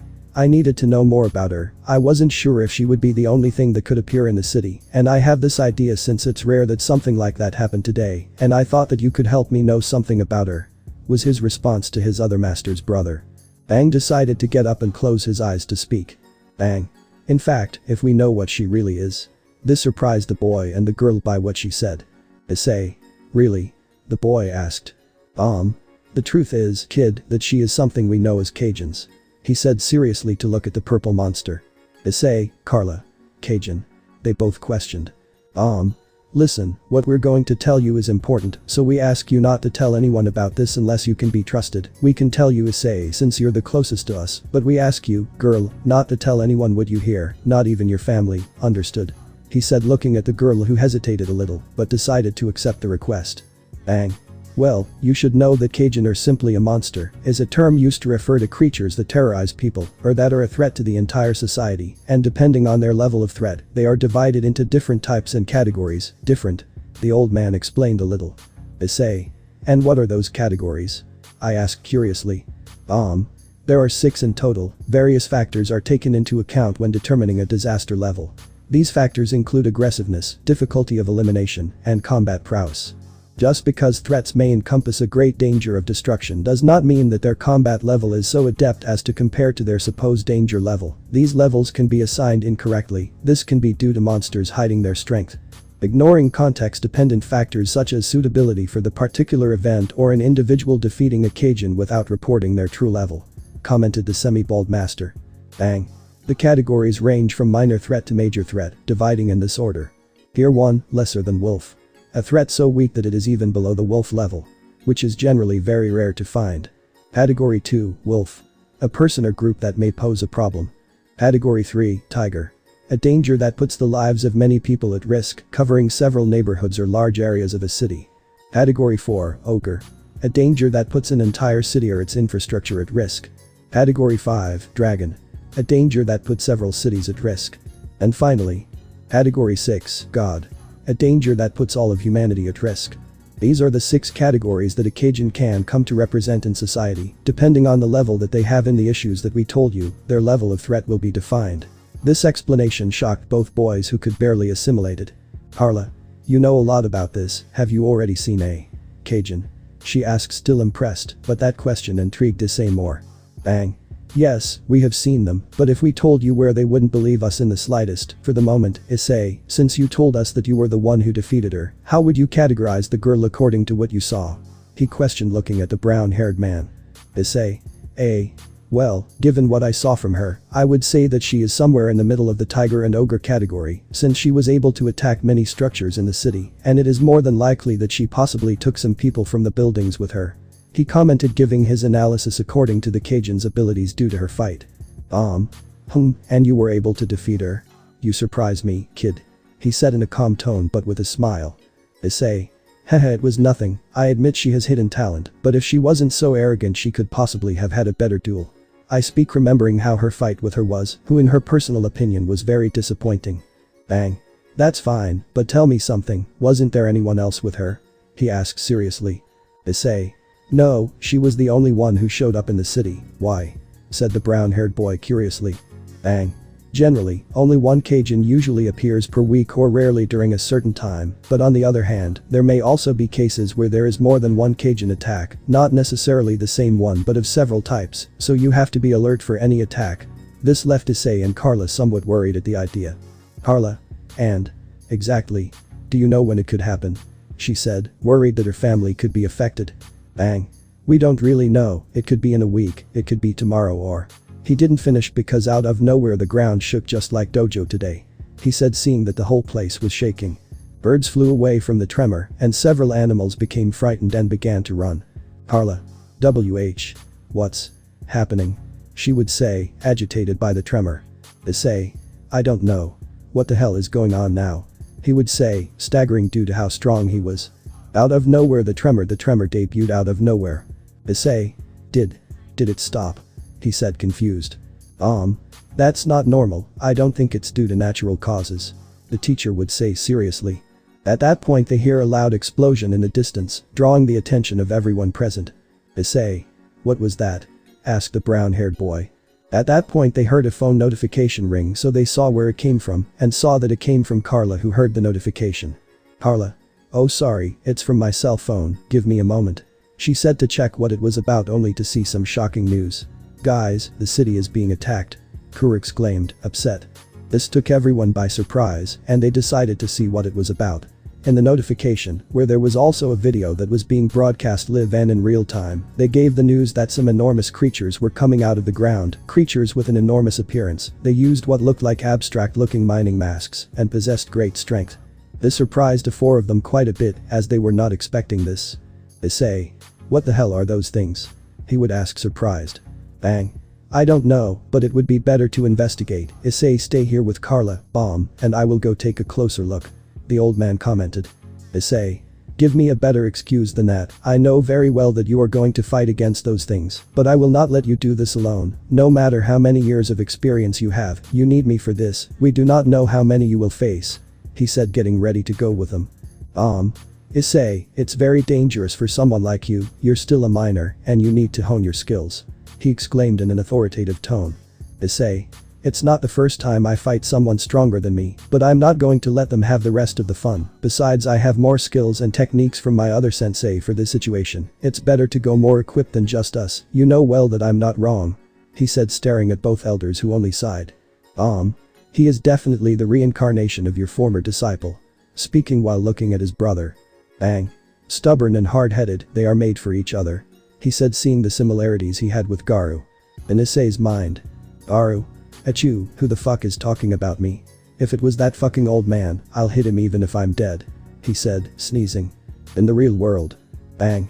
Fine, you will come with us, but we can't leave the other cage in here with Carla, it could be dangerous. He said, looking at the still unconscious monster. Carla. I don't think a normal cell would stop this thing considering its strength. She said a little nervously. In fact, taking advantage of the money we had just in case, we asked them to build something further down the dojo. This caught the attention of the young people. Issei. And what is it? Asked the brown-haired boy. Bang. Follow us so you can see. He said to take the cage in and reveal a secret floor that was well hidden in the dojo. Seeing that impressed Issei and Carla, but they decided to go see. They went down several stairs where they could see a long hallway where the only entrance was a gigantic door, or rather what seemed to be a very fortified bank vault, more than the normal vaults of a standard bank. And that a panel would open, revealing what appears to be a fingerprint reader, together with some keys to put an access code, and finally a camera was shown, which was a retina scanner that scanned Bang's eyes, giving access to the inside of the chamber, revealing that it looked like a huge room, all white, but with some things that accompanied the bedroom, furniture, TV, kitchen, food and more things, which surprised the young people. Issei. Sensei, since when do you have all this? He commented, impressed. Bang. Let's say that in case of an emergency, I had this place built to serve as a shelter, with all the necessary resources for anything, in short, an underground bunker. The old man explained. Carla. Hey look, there's even internet here. She said to see that she had internet on her cell phone, and to make things better she didn't have a password. Issei. But, even with that vault, don't you think that it's a lot of comforts, especially knowing that we might need more than this to hold her? I questioned with a frown. Bang. What? Who said I was going to be here? This confused the brown-haired boy and the black-haired girl. Carla. So where will he stay? She asked, confused. It didn't take long to see what appeared to be another vault of the same model as the first, but with more hardness and layers covering its protection. When opening it, another long corridor was seen where at the end of it, containment cells were seen that seemed to be very advanced, so when opening one, they left the cage lying in the cell, and then closed it and left the room. Issei. Well, I didn't expect that. He said with his eyes wide open when he saw that chamber, apart from being a prison, was an even more reinforced bunker. Carla. So then, you have a bunker within the bunker? I asked, looking at both teachers. Something like that, in case we brought unwanted guests we thought about keeping them here. I answered to Kura's question. Bang. Now that we left her there, she can wait while we go to the area where that explosion occurred and see what those creatures want. Carla, you will stay here in the bunker for safety, since in case they come to the forest, it is better that they do not catch you, is that clear? He asked, looking at the girl. Carla. But Issei. What will you do? She asked, looking at the brown-haired boy. Issei. I will go with Master Bang and Bomb, they will need my help since I have more combat skills for this. He said, seriously, looking at the girl, who approached Issei. Carla. Please be careful, if something happens to you I don't know what would happen without you. She said, putting her hands together while looking at the brunette with concern. Issei. Nothing is going to happen to me, stupid. But I appreciate the gesture. He said to look to the side while the girl smiled. Carla. Can I ask you something? She asked shyly. Issei. What? He said dryly. Carla. Can we hug each other? This question left the boy confused. Issei. For what? I questioned. Carla. Please, that's all I want to be sure, okay? She said with her eyes shining and shedding small tears. This left the boy puzzled, but he just sighed and said. Issei. Do whatever you want, but only for a while. He said, and then received Carla's hug that seemed more like she wanted to suffocate him as she hugged him tightly by the neck, causing his face to turn a little blue due to lack of oxygen. Carla. Take care of yourself, I'll be waiting for you with all my heart down here when you're done with those ugly monsters. She said, almost crying. Issei. Hey. Circa. Aunt. Breathe. He said, trying to get out of the girl's hug, who realized that she was taking away her air, stopping and making the brown-haired boy fall to apologize. I felt like I was almost going to meet St. John. He said, struggling to catch his breath. Bang. "Oi, you two, get a room," he said, making a joke to his student. Issei. "Oi, not like that old man," he exclaimed with a comical face, making the girl blush and drool at the idea. Leaving that aside, it's better to go now, I'll go ahead just in case," he said to leave the bunker and the dojo at full speed. Bang. "Okay Issei, get ready, we're going to go all out in case they attack us, I hope you know what you're getting into," he said to go up as well. Before leaving, Issei gives a small look to Kura, who still looked uneasy about the idea of Issei going, just to tell her. "Issei. Don't do something stupid. Carla, I'll be back," he said to leave the bunker, showing that the girl was surprised that he called her by her name, but making her feel happy. Once the brown-haired boy left the bunker as well as the dojo, he followed both masters arriving at where the city of Kuo is. Upon arriving, he would notice that the city was becoming chaos due to the presence of the creatures that came out of the earth. "Issei. There are many who came, I see," he said surprised. Bang. "And it seems that at first glance they are strong, be careful, we cannot trust at all with these things, and that goes for you kid," he said looking at the boy who nodded. We have to help the others get out of the most dangerous areas, we can't just go and hurt the others with a fight, I will help get out everyone I can, you guys take care of killing those things or getting them away from people however you can," he said to go to a different place. Bang. "Okay, you heard me, I'll go through the square and you'll go downtown, okay?" The teacher indicated where to go. Issei. "The center again, well then, after I finish I'll go with you, try not to die old man," he said as he ran away. Bang. "Speak for yourself, brat," he said as he ran to the town square. Our protagonist was walking through the city's destroyed streets and also saw several holes in the ground, a sign that several of the monsters seen in the video came out of there, so he continued searching until the scream caught the boy's attention, where he saw that they were monsters that had two girls surrounded, one of them had blood-red hair, sky-blue eyes, and the other girl was a girl with black hair and violet eyes. "Gee. Get away, leave us," she would exclaim in fear when he saw that the monsters would approach. "Please don't do anything to us," said the black-haired girl, also scared. "Surface dwellers, prepare to die," the underground monster would say, raising his foot to stomp on them both. The two girls, seeing this, just lowered their heads and closed their eyes, thinking that it would be their end, and in their minds, they only had this thought. Is this how it will all end again? Are we going to die like this? I couldn't even see him again, both girls thought. And just when they were about to be crushed, our carrier intervened. Moving at high speed, getting in front of the monster and covering both girls, he delivered a direct blow to the jaw, causing his head to receive a great impact and launching him away from him. This greatly surprised the underground Cajun, who did not think that a young man from the surface had that strength. "Issei. Am I interrupting something?" he would say with a slight smile. The two girls just opened their eyes and saw something that left them incredulous. In front of them was our protagonist, who still had his fist raised in the air, while turning his back on the two girls he saved. "Issei." They thought to themselves, surprised and happy to see him. This caused the monsters surrounding the girls to retreat to a safe distance, as none of them expected that attack. "What? How does a human, and even more so a flea like you, have that strength?" said the monster incredulously. "Issei. And who are you? Just a few hours ago I dealt with a small problem, but I didn't expect people like you to appear out of nowhere and start destroying everything," he said in a somewhat bored tone. "Who are we? I wouldn't expect your pathetic species to know nothing about it, given that you ended up proclaiming yourselves as the inhabitants of the earth, but that's not the case," said one of them. "So that you understand well, we will tell you, we are the subterraneous, the true people of Mother Earth herself," said another of them introducing himself. "Issei. Subterraneous," she said, arching her eyebrow. "Subterraneous one. The first and original inhabitants of Earth, you humans called yourselves the rulers of this planet, but it was not so, the reason why we attacked, we need to reclaim the surface, since our home under the earth suffers from overpopulation, what better way for our leader and our people to take the surface, but the only drawback is you," he said seriously. "Subterraneous too. For that very reason, we, the subterraneous, claim the surface and you, useless humans, die by our hands." At the moment of saying that, the underground warrior wanted to hit our protagonist. But that didn't work, instead it was just a direct pass to a beating. The boy only stopped the blow with his hand and planted his feet firmly on the ground, preventing him from being moved. "Issei. Honestly, I'm not at all interested in your problems, but one thing is certain, this is my home, as much as I hate this city and many of its inhabitants because of what they have put me through, this is where I live and the little I have also live here, for that very reason." The boy holds the monster's fist tightly and then calmly places 2 fingers on its chest.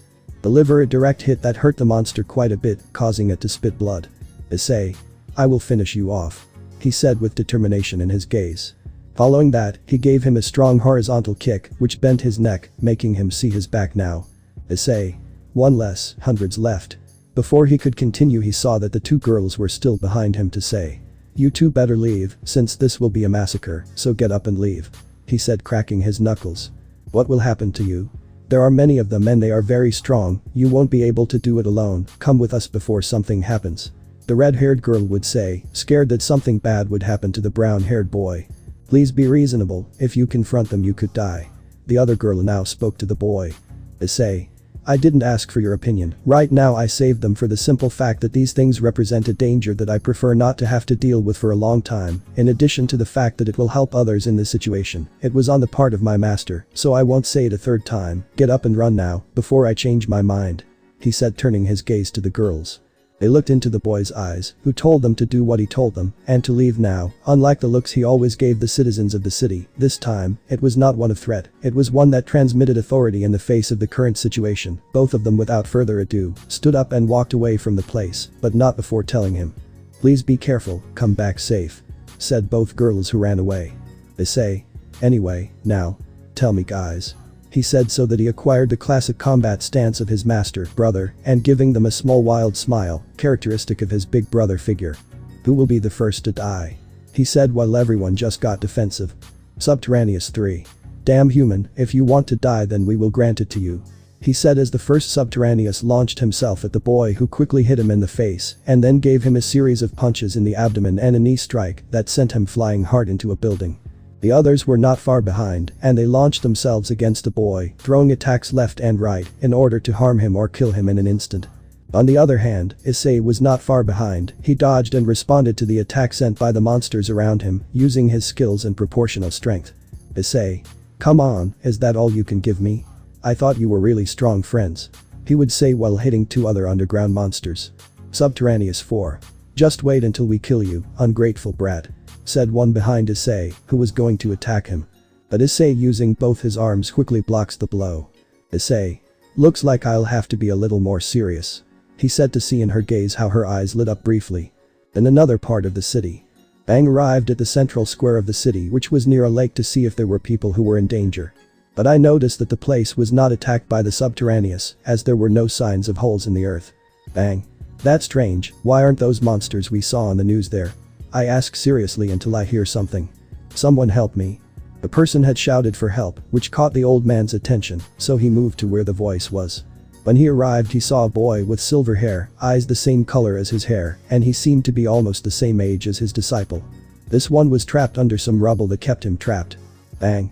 Calm down kid, I'll get you out of there. He said as he began removing the rubble and helping the boy out. Once I removed them, I took out the little silver-haired boy and checked him for any injuries, but luckily for me he only had a few scratches. Bang. Are you okay kid? He asked kindly. Cough cough yes. Thank you very much. Cough cough. He said coughing. Bang. Where are your parents? I asked the young man. They are not here, I just came with my sister, wait where is she? He said looking around. Here I am.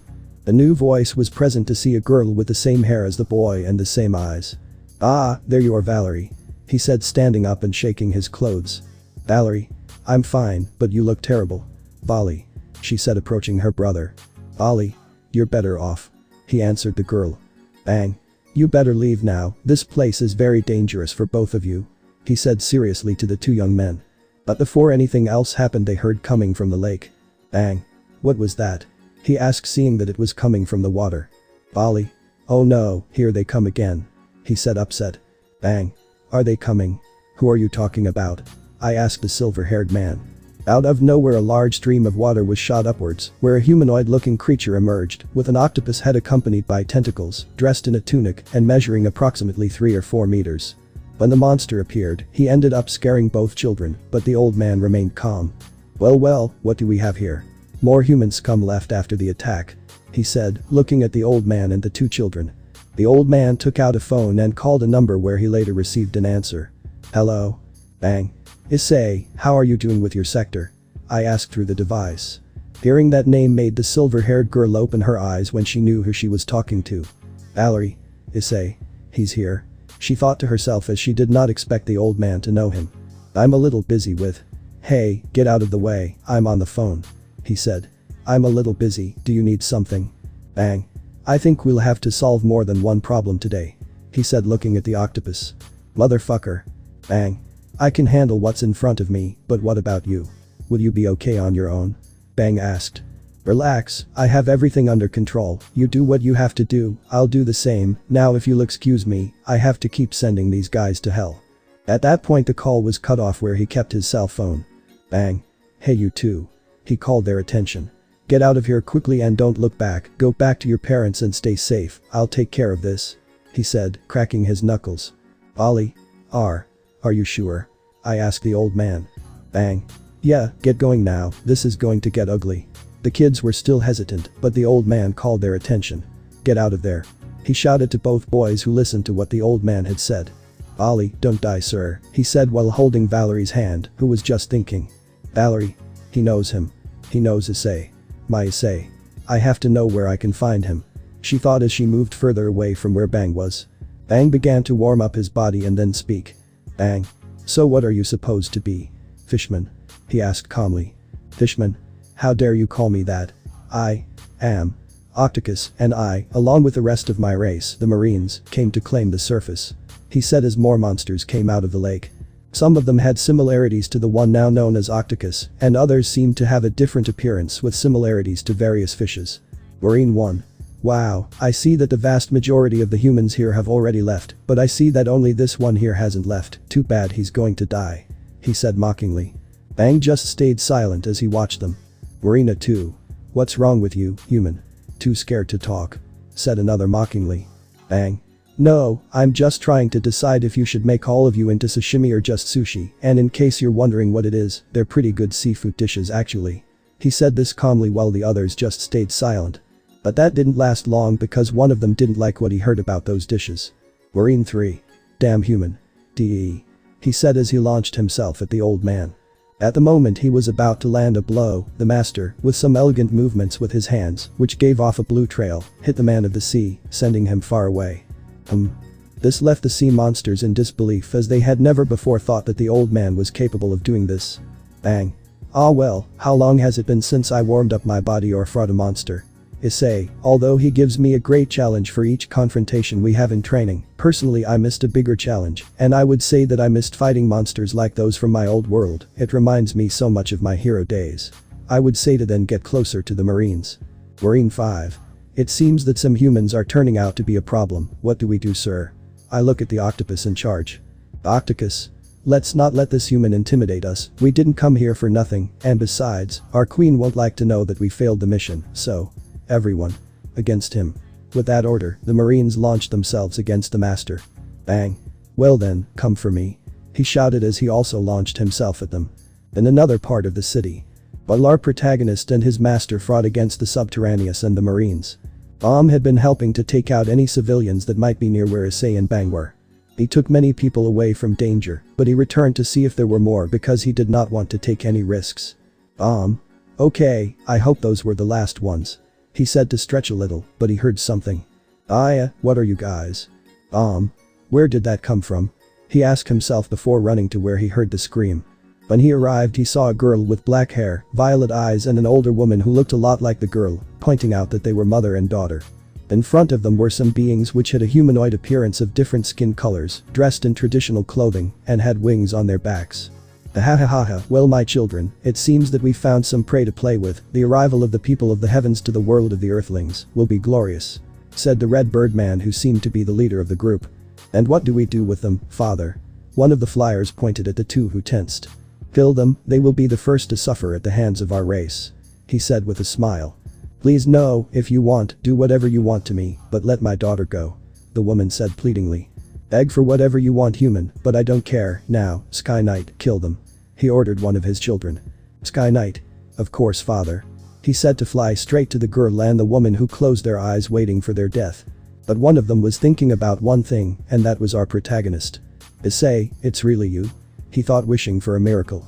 And just like that, it was a miracle that arrived when Baum stepped in between Sky Knight and the two women, using his signature steel slashing whirlwind fist moves, ripping the bird monster to pieces. But what? he said incredulously upon seeing the death of one of his children. "Oh what?" said the woman opening her eyes. Listen, there's not much time, get up and get away as fast as you can, is that clear?" he said, looking seriously at the two girls. "But what will happen to you?" asked the woman. No matter what happens to me, just go and find a safe place, me, my brother and our little disciple are keeping the situation under control, so go away now." He said to look into the eyes of both of them. The woman took her son and said to him, "Be careful, sir." But before leaving, your daughter spoke. "Excuse me, sir. But what is the name of your disciple?" This question surprised the old man, but without bothering him he just said, I'll just tell you that you should already know, a young man, that the vast majority of this city unfairly despised, that's all I'll tell you." With those words the girl understood who he was talking about, confirming that he was related to the brown-haired boy. Without further ado, they both left, leaving the master alone with the birdman. Well, now that you're gone, who are you and what do you want?" he would ask seriously.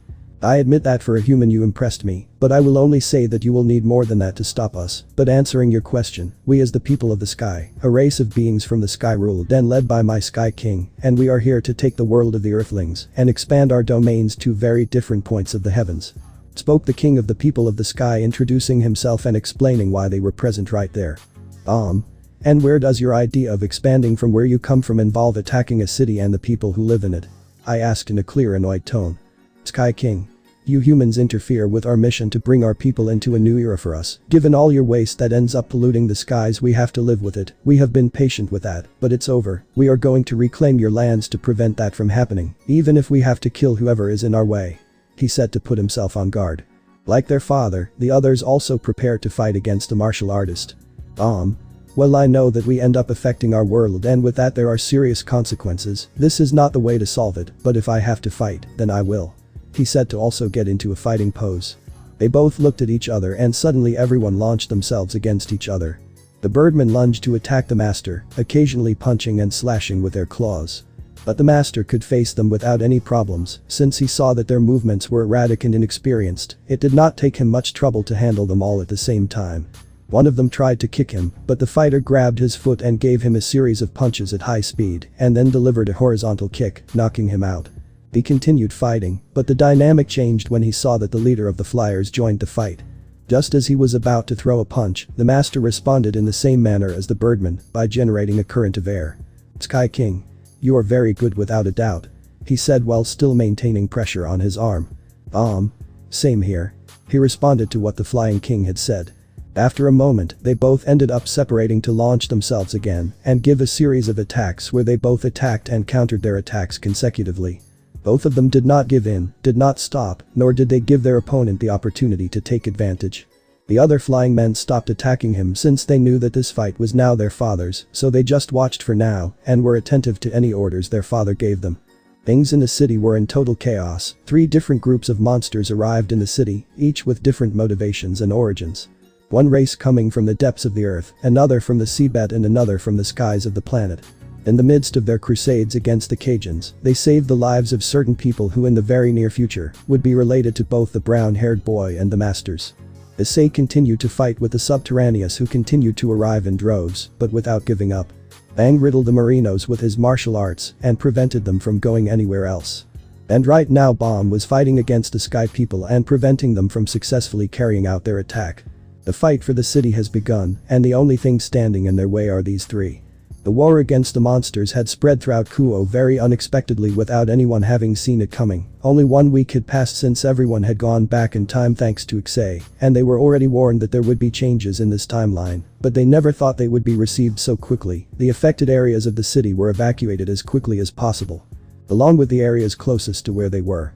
Currently, with what they saw from the reporters in the helicopters, they saw Issei along with his 2 teachers, who were fighting against the 3 groups of monsters in different areas of the city of Kuo. It was surprising to see them fight despite the fact that they are facing beings of greater strength, size and power. It seemed that they already had experience in fighting with this kind of beings, although it was more surprising to see how Issei also handled it well, although it was to be expected, since he was able to handle the previous monster without any problem. They still wondered where he was after the attack, since they could not find his body, but at this point it was not important. Reporter 1. I am Hinata Aoi, where right now we are broadcasting live from where it seems the city has become a war zone. Right now, we see the young Issei Hyoudou fighting against the so-called subterraneous in the center of the city. He seems to keep the situation under control, but more of those beings continue to arrive constantly. At this rate, perhaps they will overcome him, so the authorities head on their way to provide help to the civilians and Issei. On the other hand, those older men located around the plaza and in the Kuo shopping district, who are also repelling the two groups of new monsters called Marines and the people of the skies. Everyone is informed to stay sheltered in their homes, and in case they are near the danger zone, evacuate their homes and leave as quickly as they can. The authorities are assigning temporary shelters for civilians. Focusing first on Bomb's fight. He was focusing his fight with the people of the heavens as best he could. He wasn't going to deny that they were actually good, but he wasn't going to be left behind, giving it his all. He fought with the Cajuns who launched themselves and with their leader. None of them gave a step because they stumbled, wanting to overcome the opponent first. Sky King. This human is really good. Despite his age, he is putting up a great fight, better than I expected, although who am I to judge? Honestly, it's exciting. He thought while still fighting with Bomb, who was still defending himself, waiting for the right moment to attack. One of the birdmen with quick and coordinated movements was cornering Bomb, but in an instant, he managed to break the Cajun's defense and attack, and then deliver a series of consecutive blows at high speed, completely immobilizing him. Sky Warrior. You. Brat. Gah. He complained in pain from receiving so many blows that he fell to the ground unconscious. But another enemy took Bomb by surprise, who defended himself as best he could, but received a powerful attack from the aforementioned piercing blizzard. The martial master stepped back a little to check his body and saw that his body was not pierced, which was strange. He felt as if he had been pierced by bullets themselves, but it left him with some noticeable bruises. This attack, I've never seen it before. He said seriously, looking at his body. I see that you were able to withstand my attack better than expected. You think you are strong, I don't doubt it, said the birdman at a distance from the master. Sky King. Hahaha, great move, just as I expected from my eldest son, he said happily. Thank you, father, that's good to hear. He thanked his father. The eldest son? The sensei asked. Oh, where are my manners? Since you have been able to resist my attack, I will give you the honor of meeting me. I am Sky Prince, eldest son of the King of the Sky People, also known as Metal Wing of the Hurricane Winds. The birdman introduced himself. Sky Prince, I see. At first glance one might be confused by your appearance, but I can see that you are a warrior without a doubt, he said while stretching his joints. Sky Prince. It's not the first time that people get confused by my beautiful appearance, but that's part of my charm. Even so, it doesn't mean that I don't stand out in combat, and from what I see, you managed to endure it a little longer than I expected. Normally a normal human would have been killed, he said respectfully. I could also notice it. I felt as if you had attacked me with gusts or bullets of wind. That tapeworm is really something I didn't see, he said after remembering the humanoid bird's technique. Sky Prince. Impressed, right? What you received was my piercing blizzard. I gather part of my energy to form an invisible sphere that constantly rotates in different directions. When my target is selected, when releasing my attack, I can shoot it in a series of gusts that make the pressure of the wind that I shoot go through my opponent, killing him easily. It is the first time that I see someone like you, who managed to withstand my attack without dying, but if you receive my movement again, it is possible that you will die. The birdman spoke seriously, looking at the aforementioned. Hey, so this is how it works. His movement seems to me somewhat opposite to my windmill fist. Well, that attack ends up cutting and breaking my opponents easily. His is capable of piercing his rival's body as if they were air bullets. I'll have to be careful if I want to finish these guys. Even one of them has already shown an impressive skill. But I wonder about the one who is their leader. What can he do? He thought analytically about the situation. All of them until now have been good fighters, but he didn't know if there were more surprises in them. He put his thoughts aside to continue the fight against this new rival and those who were still left. Bomb knew that they were simple soldiers compared to Sky King or Sky Prince, so it didn't take him much work to handle them. The problem was these two, and he didn't know if someone else would come who was stronger than them or just as dangerous. So he would give it his all, especially now that the civilians were not in the area. Sky King. Just a little more, and my daughter is missing to take things to the next level. She is even stronger than Sky Prince, and if they fight together, it will be easier to defeat him, he said to himself, thinking that his daughter would come at this moment. Focusing on the central plaza with Bang fighting the Marines. Bang was keeping at bay the aquatic beings that had arrived from the city lake. Despite the fact that they were considerably larger than him, he was handling it better than anyone could imagine. Some fell dead, and others were knocked out or injured. Sailor 1. This human is very strong. I thought that being an old man he wouldn't have that much of a chance, but..." Before he could finish, he was interrupted by the sailor with the octopus face. "Octopus. Don't you dare give up now, we're close, and I made sure to call for reinforcements, in fact, they're on the way." At that moment they saw a new individual come out of the water. The new individual was more robust and had signs of being an experienced peeler. The most notable thing was its shark-like appearance. "Seriously, can't they handle a simple surface dweller? How embarrassing," the new individual would say seriously. Bang. "Duo, how about that? This is a surprise, more challenges for me then, it will be exciting," he would say looking at the shark man. "You are very confident to talk to me as if it were nothing, you vermin, but I respect that you are someone who values good fights and challenges," he said with a smile highlighting his teeth. Bang. "I wonder what skill someone as big as you has," he said as he got into a fighting stance. "Stay and find out," he said to prepare to fight. Marine 2. "Sir, should we help him?" I ask Octopus. Octopus. "No, you already know that he doesn't receive help for fights, besides, he would kill us for wanting to help him," he said seriously looking at the match. Marine 1. "So, do we proceed with the rest of the invasion, sir?" another of the Marines asked now. Octopus. "I'm afraid we'll have to wait for the other reinforcements to arrive for that, due to the intervention of that human. Our first 3 squadrons were shot down, the rest of the army will arrive in approximately 3 hours, only he and our queen will be able to come quickly," he explained to his men. Sailor 2. "Our queen will come, sir," he spoke with doubt, surprised. Octopus. "Of course, she's always interested in a good fight, besides, only she and her brother are the fastest at sea to come first. Right now, the best we can do is back up her brother in case something goes wrong." With that said, they witnessed the encounter that both opponents would have. The two mentioned looked at each other seriously, and the first to attack was Bang, who went to hit the humanoid shark's face, who blocked it with his arm and tried to hit him, but with his other arm, he was able to block it with his other arm, and then kick that the fish man was able to dodge in time. He took out the sword that Sharktooth had on his back with which he tried to slice him. But with a quick movement of his hand he redirected the weapon to the side of it, leaving it stuck in the ground. Taking advantage of this, he jumped on the weapon where he was going to kick him, which was stopped by the shark's hand, throwing him away from him. The fish man pulled his weapon out of the ground and began to attack him again with it, wanting to split him in half, but it was easily dodged by the old man. Given how big the weapon was, it was heavier to handle. He might have been able to carry it with his anger and strength, but that limited his movement a lot, making him a little slower, so Bang had no problems dodging it. He again ended up burying his sword in the ground with force, so he decided to hit him, but Bang responded with a spinning kick that hit him full in the face, finally landing a hit. This took Sharkman and the Marines by surprise, who never thought that Bang would manage to hit him, since there are few who manage to really hit or hurt him. The giant shark took his face for a moment to smile with clear joy. "I see that you finally managed to hit me, and let me tell you something, I did feel that hit, hahaha. I speak with grace." Bang. "I admit that your movements are not bad either, but with that toy in your hand, your movements are more limited because it is a very large weapon, and apparently heavy," he said seriously while stretching a little. "You know, I haven't introduced myself properly. Normally, if someone turns out to be too weak for me, it's not worth mentioning what my name is, but you earned the right to see that you are really strong. I am Sharking, commander of the Marine Forces and brother of the queen of our civilization, and also known as the Shark of the Deep Sea. And what about you? What is the name of the first surface inhabitant who managed to attack me?" The one now known as Sharking introduced himself, asked about the old man's name. Bang. Sharking A. "Well, I don't introduce myself as such either, so I'll let you know anyway. I am Bang, but they also know me as Silver Fang, one of the best masters of Kuo, and master of the flowing water fist crushing rock style." He introduced himself to the sailor, who smiled at his introduction. Sharking. "So master, it will be interesting to fight you then while my sister comes, but if you are a master, I must assume that you have many disciples, right? I wonder, when I kill you, who of them will be strong enough to fight me?" he said, getting into a fighting stance.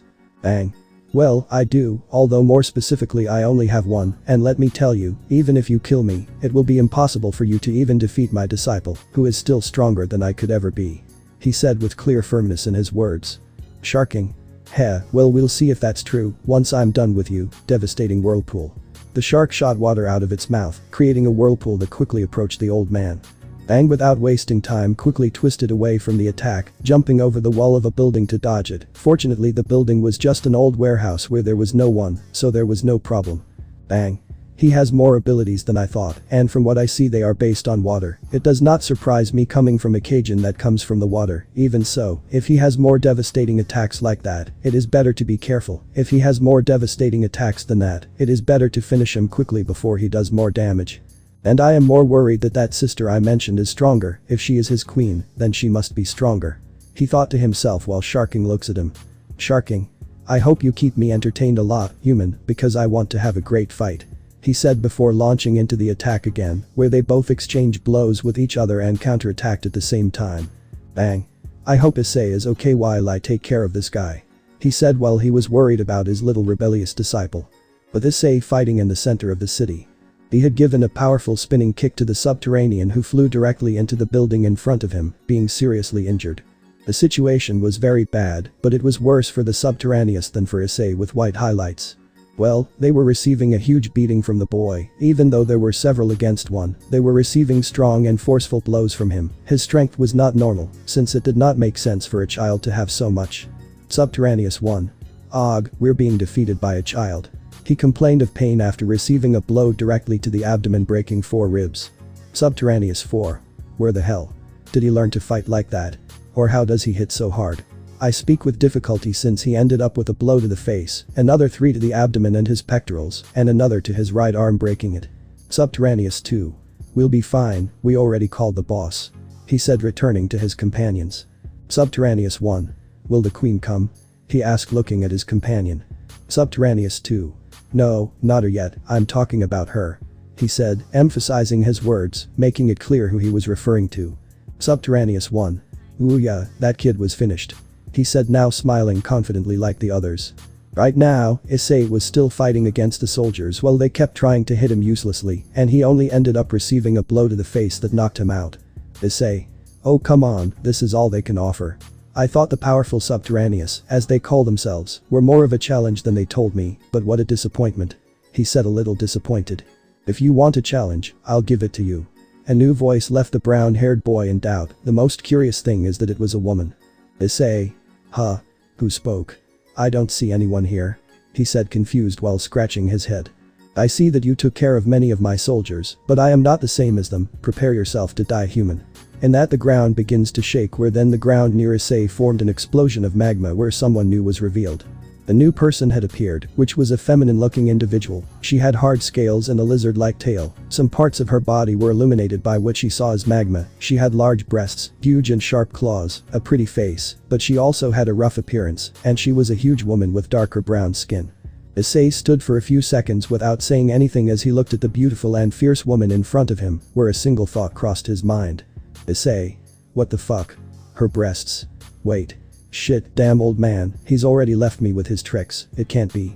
He thought, remembering how Bang would sometimes look at pretty girls from adult magazines. He never saw them, but due to his attitudes and how he sometimes saw some women, he rubbed off on him a bit. Well, I didn't expect a small surface dweller to give my brothers so much trouble.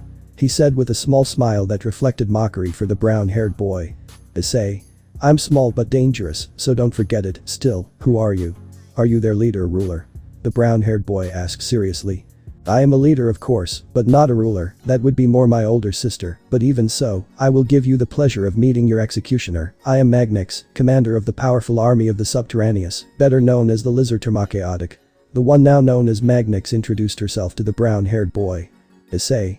I admit that it is a striking name, but let's see if you are up to being a powerful leader as you say you are. He said to launch a direct blow to the Cajun's stomach, but it did nothing to her, which left him surprised. Magnix. Ha. That's your best punch. I'll show you what a punch is. He said to send Issei straight to one of the buildings. This brought a smile to the giant woman's face as the Subterraneous behind her cheered. Subterraneous 1. That's it, boss. Subterraneous 4. That's how it's done. Subterraneous 5. That brat got what he deserved. Magnix. Hahaha, that was easy. Did they really lose to that kid? What a thing, but anyway, now that I'm here, what if? Before he finished. Issei. You know, I didn't expect that blow. I admit it was good, I even felt it a little. Said the brown-haired boy who was somewhat in the building as he dusted his clothes. Well, he rubbed his arms a little, but without any sign of pain. This surprised everyone, especially the lizard monster. She thought that with that blow it was over, but this surprised her. Magnix. Did you survive my blow? That was definitely something I didn't think would happen. Even though you're just a larva, it's clear that you're not normal at all. He said as he looked at the boy with a look of interest and a smile. Issei. To be fair, you would technically be the second strongest monster I've faced, since the first one I faced had very rare but intriguing abilities, and you would be the first one I've fought that made me block an attack. He commented while looking at the Cajun with a challenging smile. Magnix. Heh, you move me, but you haven't seen anything of my skills yet, so, well my sister arrives, I'll play with you a little, and who knows if you keep me entertained enough, maybe I'll make you my exclusive slave. He said with a slight hint of lust at the idea of having him as his slave, having a lot of unholy ideas about him.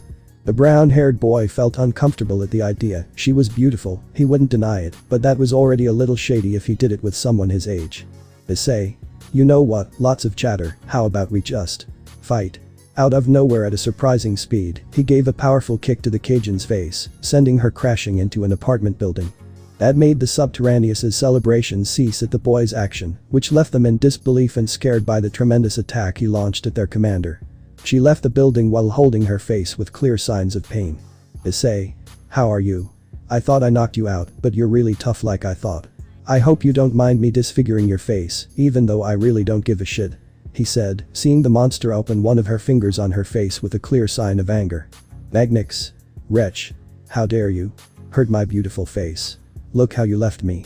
She said, crazed and angry, revealing that she had a broken nose, blood coming out of her mouth, and also seeing that she had a large bruise on her left cheek. Issei. This is a fight, I'm not going to mess around here, there's a reason for gender equality. The boy said bored. Magnix. Then since you attacked me, I will respond in kind, magmaping burst. A series of punches wrapped in magma were launched towards the brown-haired boy, who quickly dodged them to avoid being hit by the Cajun's attacks. When he was already close, he tried to hit the girl, who blocked it with one of her claws. She tried to swipe at him with them, but she dodged him and counterattacked him with a kick, but she blocked it in time by the reptile woman, who then continued attacking with her claws. The girl's attacks failed to hit the brown-haired boy, and as the boy attacked he was blocked by the girl's strong arms. They seemed to be even, all that was missing was for someone to get careless and land a hit. Unfortunately for the girl, Issei had already found a weak point. Issei. Gia. He screamed, hitting one of the Cajun's claws hard, cracking it strongly, leaving the aforementioned impressed. Magnix. Impossible, he managed to damage part of my claws, how did he do it? They are made of the hardest mineral there is on earth. He could not continue with his thoughts when he saw that the boy was going to hit him in the neck. She moved away before it happened, so she then lunged at him to hit him with a blow which connected, but not before receiving another one from Issei that made her bleed. They both stepped back for a moment as they both breathed, watching each one bleed from the attacks they received, although Magnix was the one who was worse off. Issei. This girl is strong, stronger than the other one I fought, and that blow could definitely hurt me. The good thing is that I responded in time. Things are definitely going to get good today, he thought while wiping the blood from his nose. Magnix. I must admit that you are stronger and more persevering than I thought. But I still won't give up, I will continue fighting until my sister arrives and rules your world. He said looking at the brown-haired boy. Issei. Is that sister of yours as strong as you say? The boy asked. Magnix. Heh, I can barely get to half of his strength, and that's saying a lot. He said with a smile. Issei. In any case, if I defeat you, I'll be able to be close to being half as strong as her. Well, let's continue the fight, Garou. He said and shouted to continue fighting. Meanwhile elsewhere, more specifically in the underworld. Focusing on the residence and resting place of the Devil King, one of the demons was running down the hall of Lucifer Morningstar Castle to see her leader. Demon 1. Mayu-sama, there is an emergency in the human world. He said arriving at the Demon King's room. Demon King. What kind of emergency? I asked seriously. Demon 1. Some unknown creatures are attacking Kuo City right now. She said worriedly as her leader became serious. Demon King. Show me. He ordered, to which the aforementioned demon made a holographic screen showing the situation, in addition to the fighting that was taking place. He looked closely at the attackers, he had never seen them before, and it seemed strange to him that such beings had not been seen before. I looked at the fights that were breaking out in the city, but my attention was more drawn to the fight that Issei was unleashing. Demon King. That boy is doing very well in the fight, better than he looks. I wonder, who is he? She thought to herself looking at the aforementioned. Demon 1. Mayu-sama, is everything okay? He asked looking at his leader. Demon King. Yes, the only one who caught my attention was the boy there. He said pointing and looking at the brown-haired boy. Demon 1. Oh, it's Issei. He said, unconsciously revealing our protagonist's name by mistake. Demon King. Do you know him? He asked, looking at the devil, which was a little upset. Demon 1. Well, a little. I only know his name since I met him once when I went to the human world. That's where I met him. He said, trying to make his explanation sound convincing. Demon King. I see. Well, who knows? Maybe he'll ask you to bring him Mizuki Agares. She said, revealing the name of the demon, who was a beautiful devil in maid attire, also being part of the Agares family. Mizuki. Yes, Lady Morningstar. She said, revealing the identity of the Devil King, being none other than the Queen of Devil, the original Lucifer. The first Archangel. The Morning Star herself. Lucifer. Mizuki, if things get more tense, I want you to call the demons that are on this list. You can leave for the moment, leave the screen on too. He said, handing her a list with the names of the people planned to be sent. Mizuki. Yes, Lady Morningstar. She said, then she left. Issei-kun, please be careful, I don't want anything to happen to you, not again. She thought, worried about the brown-haired boy, since she was one of the many people who had come to the past to fix things with him as well. Lucifer. Let's see what else you can offer, Issei. She said, paying attention to the holographic screen. Elsewhere, more exactly in heaven, or the faction of the angels. A very well-known angel was running as fast as she could towards a specific room, where she opened the door, revealing someone she knew. Father. Shouted a figure, looking at a man whose face could not be seen due to the light that radiated, revealing an older man, being old and wise. Said person was Elohim. Yahweh, or better known as the biblical God. Elohim. Gabriel, what's wrong? You seem upset. He said, to Gabriel, the most beautiful woman in heaven. Gabriel. It's about the human world. The city of Kuo is being attacked by unknown monsters. She said, worried about the situation, mainly for her brown-haired future. The biblical God took a deep breath and spoke. Elohim. Can you show me, daughter? I asked kindly, to which she made a screen revealing the fight in Kuo. Seeing how monsters unknown to them arrived in the city, causing great destruction, seeing how Bang, Bomb and Issei bravely fought against them, the one who caught his attention the most was Issei. It was not normal to see a child fight like that against large caliber monsters, and yet he could handle them. Elohim. Gabriel, I need you and Michael to prepare with some angels to go to the human world. We will help those three against the threats that plague the city, okay?